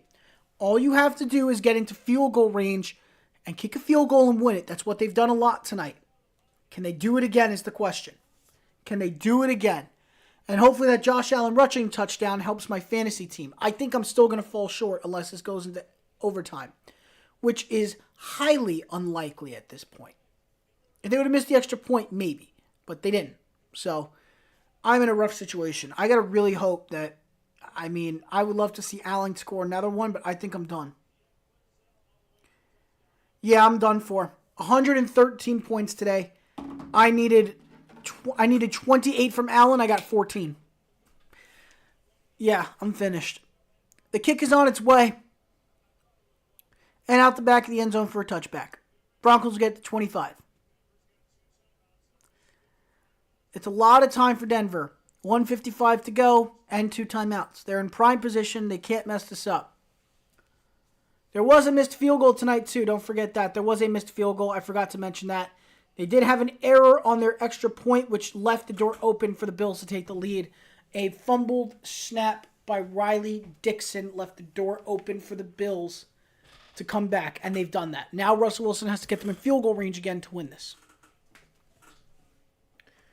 I'm trying my best to make the time clock live. Everything is actually manually inputted. What I'm doing is I'm watching the game and using this software, and I'm just syncing everything up with what I'm seeing. As Wilson takes the snap, and he does another shovel pass out to a running back. He's got an open lane, going past the 40, just shy of the 45, down to the 43-yard line. Samaje Perine making the grab, 1:42 to go. Another first down for Denver, and some quick chunk yardage there. Whistles are blowing. I'm going to stop the clock. But oh my goodness, that was a brutal moment. So yeah, everything you're seeing with the scoreboard, I'll answer the question now. This is all manually done. I found a software that makes the scoreboard so you customize however you want it. So I built it this way without paying for the premium. So you guys get the scores, the timeouts, everything. They're from multiple different sports. So what you're seeing is me eyeballing what I'm seeing on the TV and putting it in as the play clock. The timeout was called for an injury. It looks to be to a Bills player. I'm waiting to see a name or who the player is. But it's 1:39 on the clock now for the Broncos to go ahead and get into field goal range or score a touchdown and win this game. Once again, they're taking a 30-second break just to see what's going on. They're getting a KFC advertisement. Speaking of which, I got a good one for you. What's your favorite fried chicken place? I'm going to ask you guys a serious question. What's your favorite chicken restaurant? Like fast food chicken. Best one. What do you think's the best? Personally, as someone who's been to a few of them, my favorite is actually Jollibee. I think Jollibee's probably the best one I've had. And that's, again, no bias. I've had it. The Filipino fast food, so good. So good. I mean that so seriously. Until you've had it, you guys have not had really good chicken. It is so good. Best fast food chicken sandwich you'll ever have. It looks like the injured Bills player was number 39, And 39 would be Mr. Cam Lewis. That would be Cam Lewis, who was injured earlier in the game as well. I noticed that too. So 1:39 on the clock. Damar Hamlin is in for Cam Lewis. He's on the field. Damar Hamlin's on the field. The story writers are going to allow an interception here, aren't they? Russell Wilson throwing across, incomplete to Cortland Sutton. That's going to kill about 3 seconds off the clock and make it a 2nd and 10. I can't believe it, man. I can't believe it. You agree with Jollibee? That's what I thought. Jollibee, man, it is underrated. Such good chicken, man. Such great food. Michael Cool Kid 979, thank you for the follow. I appreciate it. You're helping us get closer to our follower goal of 20 and help us get more exposure on the Twitch Sports page. With 1:36 to go, it's 2nd and 10. Wilson in shotgun with one player in the backfield. He takes a snap, pressure coming. He's going to have to run, and he gets tripped up, but he's able to get 4 yards before then. And the clock is running, 1:25 to go, and still running, no timeout used yet. It's about 3rd and 5, I believe, at this point. They might tell me 3rd and 6 because they like to change it up. But let's see. He tried to break out in front, but a great play by the linebacker to shed a block and get in there. Wilson again, 3rd and 5, rolling to the right. Dump it off to the running back. Gets the first down. 1:01 to go. 1 minute to go. 1st and 10. Back to the line they go. They're hurrying quickly. They got to have a little bit more pep in their step, but a great dump-off decision to go back to P. Ryan. 48 seconds to go and counting. 1st and 10, dropping back, throws again. Completed to number 82, the tight end. 2nd down, and the clock is stopped at 40. 82 is Adam Troutman. The tackle was made by Damar Hamlin. That's all they're going to talk about right now. You guys know how that's going to be. They're going to say Damar Hamlin made a tackle, and it's a miracle he's playing, which, again, it's very true. But Damar Hamlin made a tackle, but he did let the yardage go too. 2nd and 4. It's fair to call it what it is. He let the yardage go too. 2nd and 4. 2nd and 4 it is. Let's go. 40 seconds on the clock. Timeout used by Buffalo. They've got one remaining. I mean, not by Buffalo. Denver. 1 timeout remaining. This is going to get interesting. Game with Boy Maj just said, I'm watching 2 Bill streams at once. Yeah, man. It depends. I don't know if you're watching on Twitch or just in general. But yeah, man, this is coming down to the wire. You guys popped into the stream at the right time. At the right time. Took a quick little break there to show some stuff. But Wilson has been really good tonight, by the way. 24 of 29 for 192, 2 touchdowns, and 37 rushing yards. That's impressive. From the throws I've seen tonight and the plays he's made, he looks like the Russell Wilson from like 4 years ago. It's ridiculous to see the polar change that he's had from last year to now. It's 2 different quarterbacks. As he takes the snap here, looking for a quick play, and he's going to get sacked in the backfield. 46-yard line. That's going to draw him back about 7-8 yards. A.J. Epinesa in on the sack. 35 seconds. It's going to force the Denver Broncos to have to take another timeout. It's their last one of the half. Of the game, I should say. Jordan Poyer's the one involved here. He was up on the line. The safety coming through, blowing up the block, but it took the running back out of the way and opened the door for Epinesa to get through there and make the play.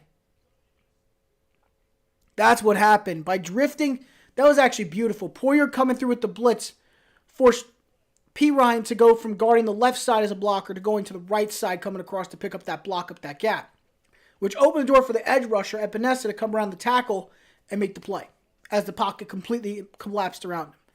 Very well done. But they now have the ball in the Buffalo 45. 3rd and 10. They're going to need absolutely everything here to win this. It was a loss of 6. They need the first down to get into field goal range. Can they get it? They've got 2 downs to do it. The snap. He's looking. He's going deep and throwing it up. The catch is incomplete. And a flag. A flag flies. A flag. That's going to be on Taron Johnson. Oh my goodness. Russell Wilson pulling out the legal magic of the NFL, man. It's the rule books. He underthrew the ball, and by underthrowing the ball, it forces the receiver to have to come back to it and slow down, which creates a collision. He impedes on the receiver, and boom, it's a pass interference, whether you want to call it that way or not. Whether you like it or not, that's a pass interference by the book. Oh my gosh. The Broncos just got gifted an amazing miracle here.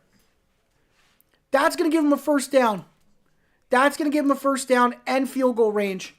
Oh my goodness, and McDermott is fuming. Allen can't believe they just called that. He's in disbelief. I'm going to be honest with you. If I was a ref, I don't even know if I'd call that. Not because I'd be wrong, because it's the wrong call. It's because I don't want to be caught dead outside of Buffalo after making a call like that. 25 seconds. We have a timeout taken by Buffalo. You now have, looks to be one remaining. So Buffalo has one timeout remaining with 25 seconds to go. It is now second down. They're taking knees here. So they lost 2 yards on the knee. It's 2nd and 12. But they're going to try to use the timeouts to try to save themselves some time, but it might be a little too late for that. I'm a little interested in this, actually. I want to see how this goes. Game of Boy Mosh says that the other stream he's watching has people betting on the games with Bills and Broncos. So listen, I gave some bets too. I told you guys, I told it earlier in the stream, before the stream, and when I was doing my live call-in show on Instagram, which you guys can follow that at the Brian Mansell Show. There, I actually did a little bit of talk about betting beforehand. I said that one of the guarantees tonight was to have Javonte Williams over 2.5 receptions, and he got that. So that's a big one to watch. That was a big bet I said people should have taken. That was free money at a plus 120. Easily should have been a bet everybody took on a straight. On an individual bet, that was the one to go to. Free money. And it happened. They got 3 of them. He got 3 catches and a touchdown. With 25 seconds to go, and they're going to take another knee, it looks like. And the last timeout's being taken by the Buffalo Bills. They're going to stop it right here with no timeouts. And what this is going to do is actually genius. By doing this, you're going to force the Broncos to have to come out and kick field goal. And you know what's funny about it? The reason why this is a big deal? I'm going to explain this. Because you're giving the guy only so much time to come out there and get set. That's the beautiful thing. You know, that's the beauty of the strategy that the Bills are using. By using your timeouts now, you can't ice the kicker, sure. But now the Broncos can't run another play. Because if they run another play and knee the ball, they're going to have less than 20 seconds to get their units swapped. They have to get their offense off the field and get the kicking unit on the field. That's what it would take. With 24 seconds, and it's a 3rd and 13. So apparently, I guess they are going to do this. I don't... It's a ballsy call, man. This is a ballsy call by Sean Payton. They have no time. There are no timeouts remaining in this game. It's a ballsy move. So they're going to have to take a knee and then make a quick swap out of the play here. Or they're going to have to run a play here. What's the plan? They ran a play, took a quick knee, and they're going to run off the field. 4th down, the clock is started. 17, 16, 15. Clock is counting here. They're on 4th down. Once again, they haven't specified the yardage yet. They're getting set. It's a 41-yard attempt. Here's the kick on the way. It's up, and he rushed it. It's no good. He missed it to the right. He missed it to the right, and there's a flag. There is a flag on the play with 4 seconds. 12 men on the defense. 12 men, they get to do the play again. They get to do the play again. The Bills had 12 men on the field. And there's no 10-second runoff. The game can't end on a defensive penalty. They had 12 men on the field. Oh my goodness. Oh my goodness. So with the 5-yard penalty there, that's going to put him at about a 4th and 11 maybe? I don't even know what to gauge that. But now they have proper time to kick field goal from 36 yards. Ladies and gentlemen, all things bearing here, this game is about to be over because the snap, the hold, and the kick are all good. The Broncos have done it. They've beaten the Buffalo Bills 24-22. That is your final. The Bills go to 5-5, and the Broncos are 4-5. What in the world did we just witness? The Bills have pulled a Bills moment again. They did it again. They did it again. How do you do that? Twice.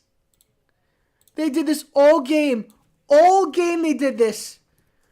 Constantly allowed teams to allow the Broncos to hang around and get advantage of them early. This is what happens.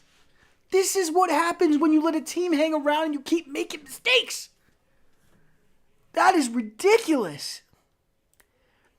And with the final here, I'm going to sound this for the final time now that the game is over.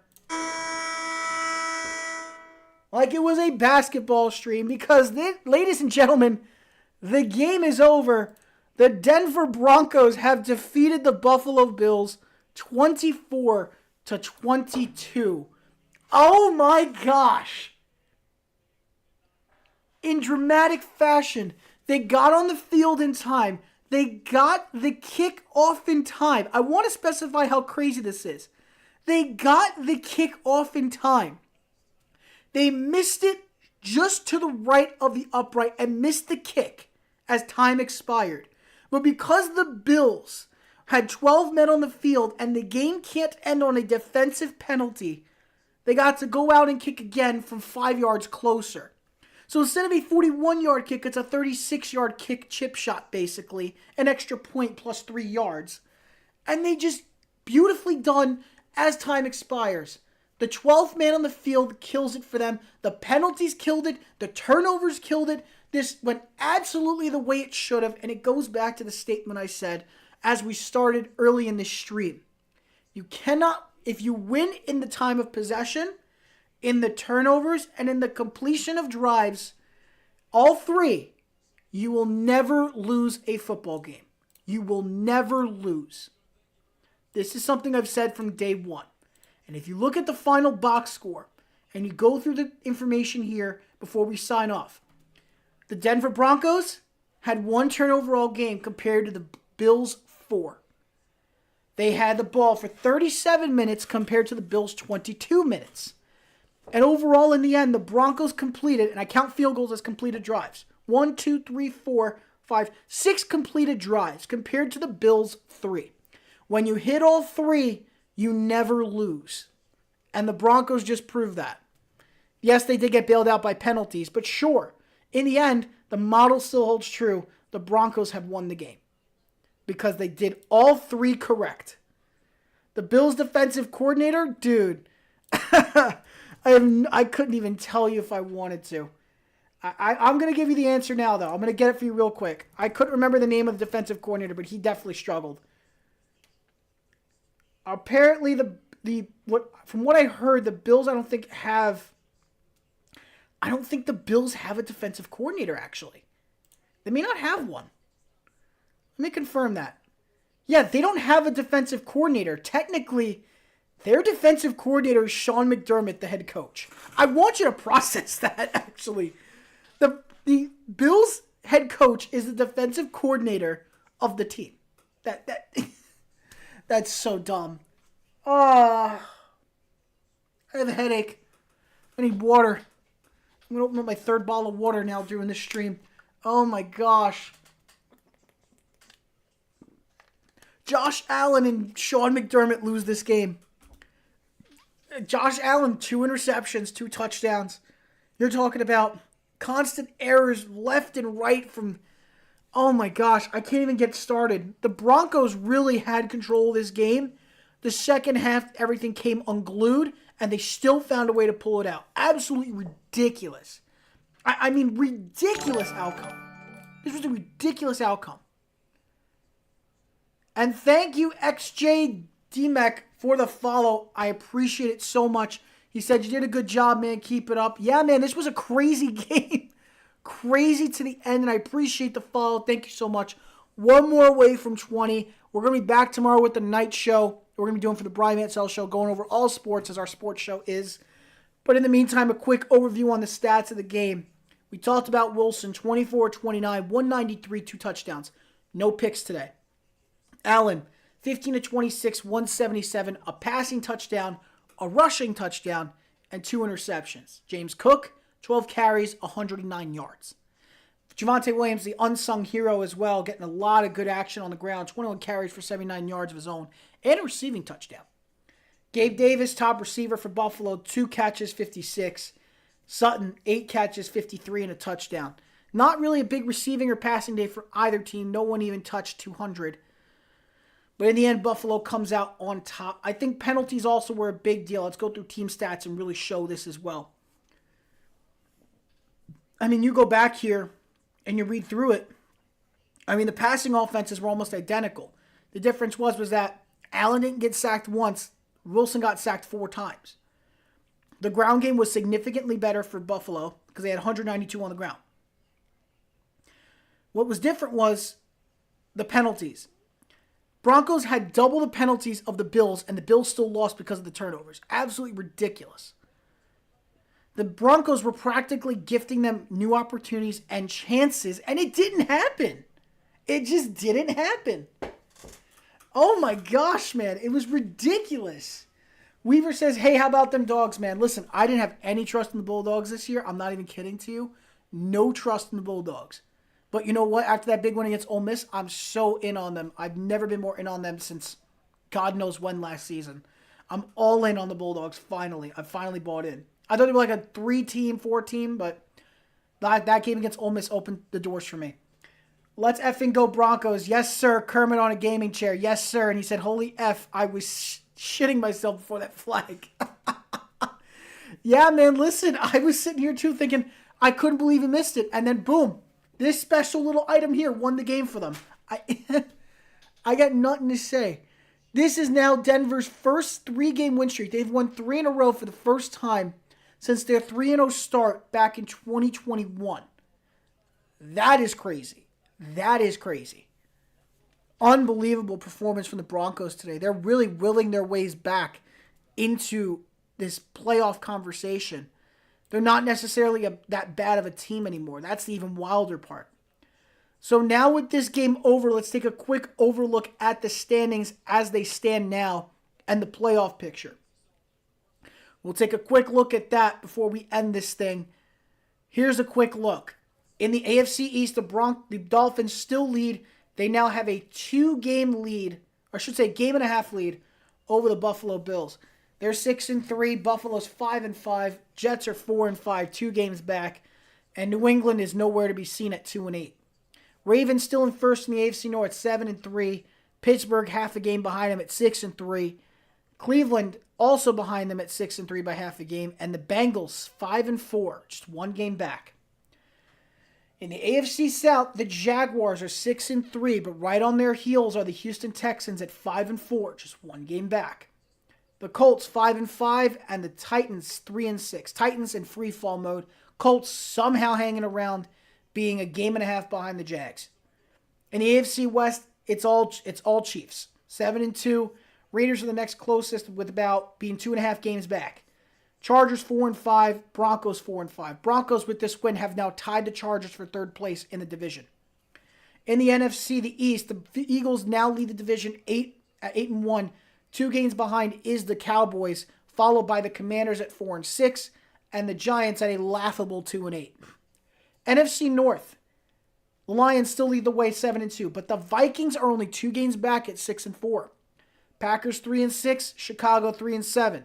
NFC South, the Saints still lead the division at 5-5. Tampa half a game back at 4-5. The Falcons 1 game behind fully at 4-6, and the Panthers just enjoying the view 1-8. NFC West, the Niners leading the way, tied though with the Seahawks at 6-3. Followed by them is the Rams at 3-6 and the Cardinals at 2-8 because I think they're done with the year. They've accepted that. 2-8. And that is what it looks like all the way around. Kermit on a gaming chair says Will Lutz is officially him half the time. Yeah, man, he had himself a hell of a game, man. Nothing else to be said there. He had himself a great game. And he says as long as he has 2 tries, he's that guy. And yeah, he got lucky with those 2 tries. He really did. He really did, man. I got nothing else to say. What a game. And if the season were to end today, just to look for the playoffs, I'm sure people are already thinking about it. The Chiefs have the number 1 seed, so they'll have a bye week. Ravens are 2, Jaguars 3, Dolphins 4. If the season ended today, the Ravens would have the Texans in the wild card round. Jaguars would have the Browns, and the Dolphins would have the Steelers. Sitting just outside of there are the Bengals, Colts, Bills, Raiders. Those are the main teams that are sitting just outside of that 7 seed. You could also, if you want to include them, you can include the Chargers, Jets, and Broncos. You can kind of eliminate now, by at this point, the Titans and Patriots. And in the NFC, give me 1 sec.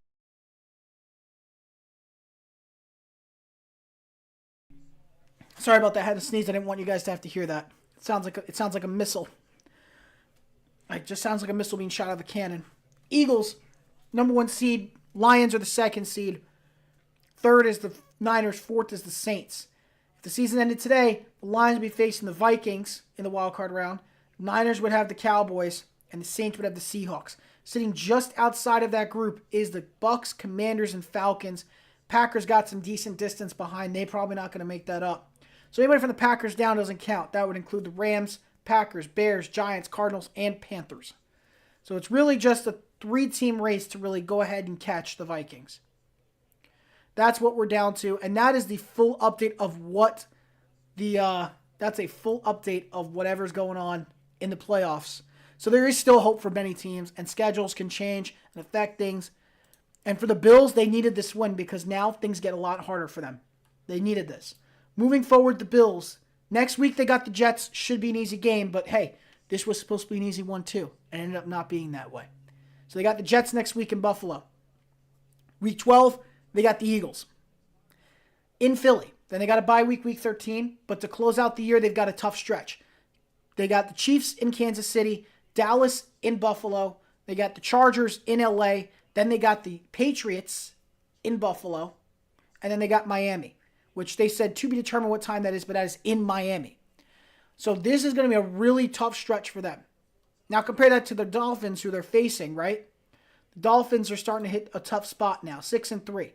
They're going to have an easier finish, which is why I think they're going to win the division. They have Las Vegas next week. Then they got the Jets. Then Washington, then Tennessee, then New York again. Then they close out against Dallas, Baltimore, and Buffalo. So they have a rough finish with the last 3 games, but their next 5 are super simple and should be very easy wins. So that's why I'm saying I think that's how it's going to go. Boy Maj saying, oh my God, I feel bad for the Bills. They're out of the playoffs. Maybe not for long, though. Yeah, probably not for long. Kermit says, LMAO, Pat Surtain is live on Insta right now. Dude, check it out. Go ahead, man. Let me know what he says. And then he also said, I thought the Broncos were going to get dog walked, and they didn't. And then Boy Maj says, God bless you. Thank you so much, man. I appreciate it. It was a rough sneeze, too. Now, for the Broncos, do they have an opportunity to really make a rebound? That's the question. They're an inconsistent team. It's hard to really determine that and make that determination. With the Broncos, this is essentially what you're looking at. They got Minnesota next week. Then they've got the Browns, then the Texans, and the Chargers, and the Lions, then the Patriots, then the Chargers again, and they finish against Vegas. None of these games are easy by any means whatsoever necessary. Mainly because I find the Broncos to be bipolar. Either they're going to be a really good team and beat really good teams, or they're going to be really bad against really bad teams, and they're just going to be terrible. And it can be the same way against good teams, too. You don't know what Broncos team you're getting. Today, they got a good team. They made a lot of mistakes, but they survived because the offense did their job. The offense did their job, and their defense gave them a lot of opportunities. The second half was really ugly, don't get me wrong. But their first half was strong enough that it was able to hold them up front and keep them alive. They capitalized on the turnovers and made the most of it and forced them, which is what mattered the most, because you kept the ball out of Josh Allen's hands. So, again, kudos to the Broncos on a great game. I don't know how their season's going to go. I could still see them going 7-10, but we'll see how that finishes out. For the Bills, they're in serious trouble. At 5-5 at this point, you got to start questioning a lot of things and figuring things out, because your next 7 games, 5 of them are against teams with a winning record or fighting for a wild card spot. And the other 2 are teams that are just really beatable. And I promise you, you don't want to lose a lot of those games against teams that are 500 or better. You got 5 teams you got to face, including Philly and Kansas City. Don't mess that up. You cannot lose both of those. That'll sink your season.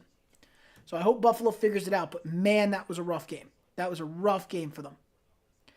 But in the end, I want to thank you all for tuning in. The show is officially coming to an end. If you guys tuned in for today's show, thank you so much. We had so many technical issues throughout the show. Had to cancel the stream a couple times and reload it after 15 minutes because, my servers were down. But luckily enough, we got it back up and board. So I'm glad you guys are able to tune in for this stream. It means so much to me. If you guys haven't already and you're tuning in for the first time, please consider following us on Twitch. We're one follower away from hitting 20 followers, which will help us get so much more exposure on this page. It goes a long way in helping us get more attention, more eyes to the channel, and it's just going to help us become better and better and create an amazing sports community here on Twitch. So once again, I'm Brian Mansell. Thank you all for tuning in. And if you're watching this on YouTube, because I'm sure there's a couple of you. If you're watching this on YouTube, thank you for watching. And consider subscribing to the channel. We're going to try to do more play-by-play streams, but we'll be back tomorrow night for our morning show.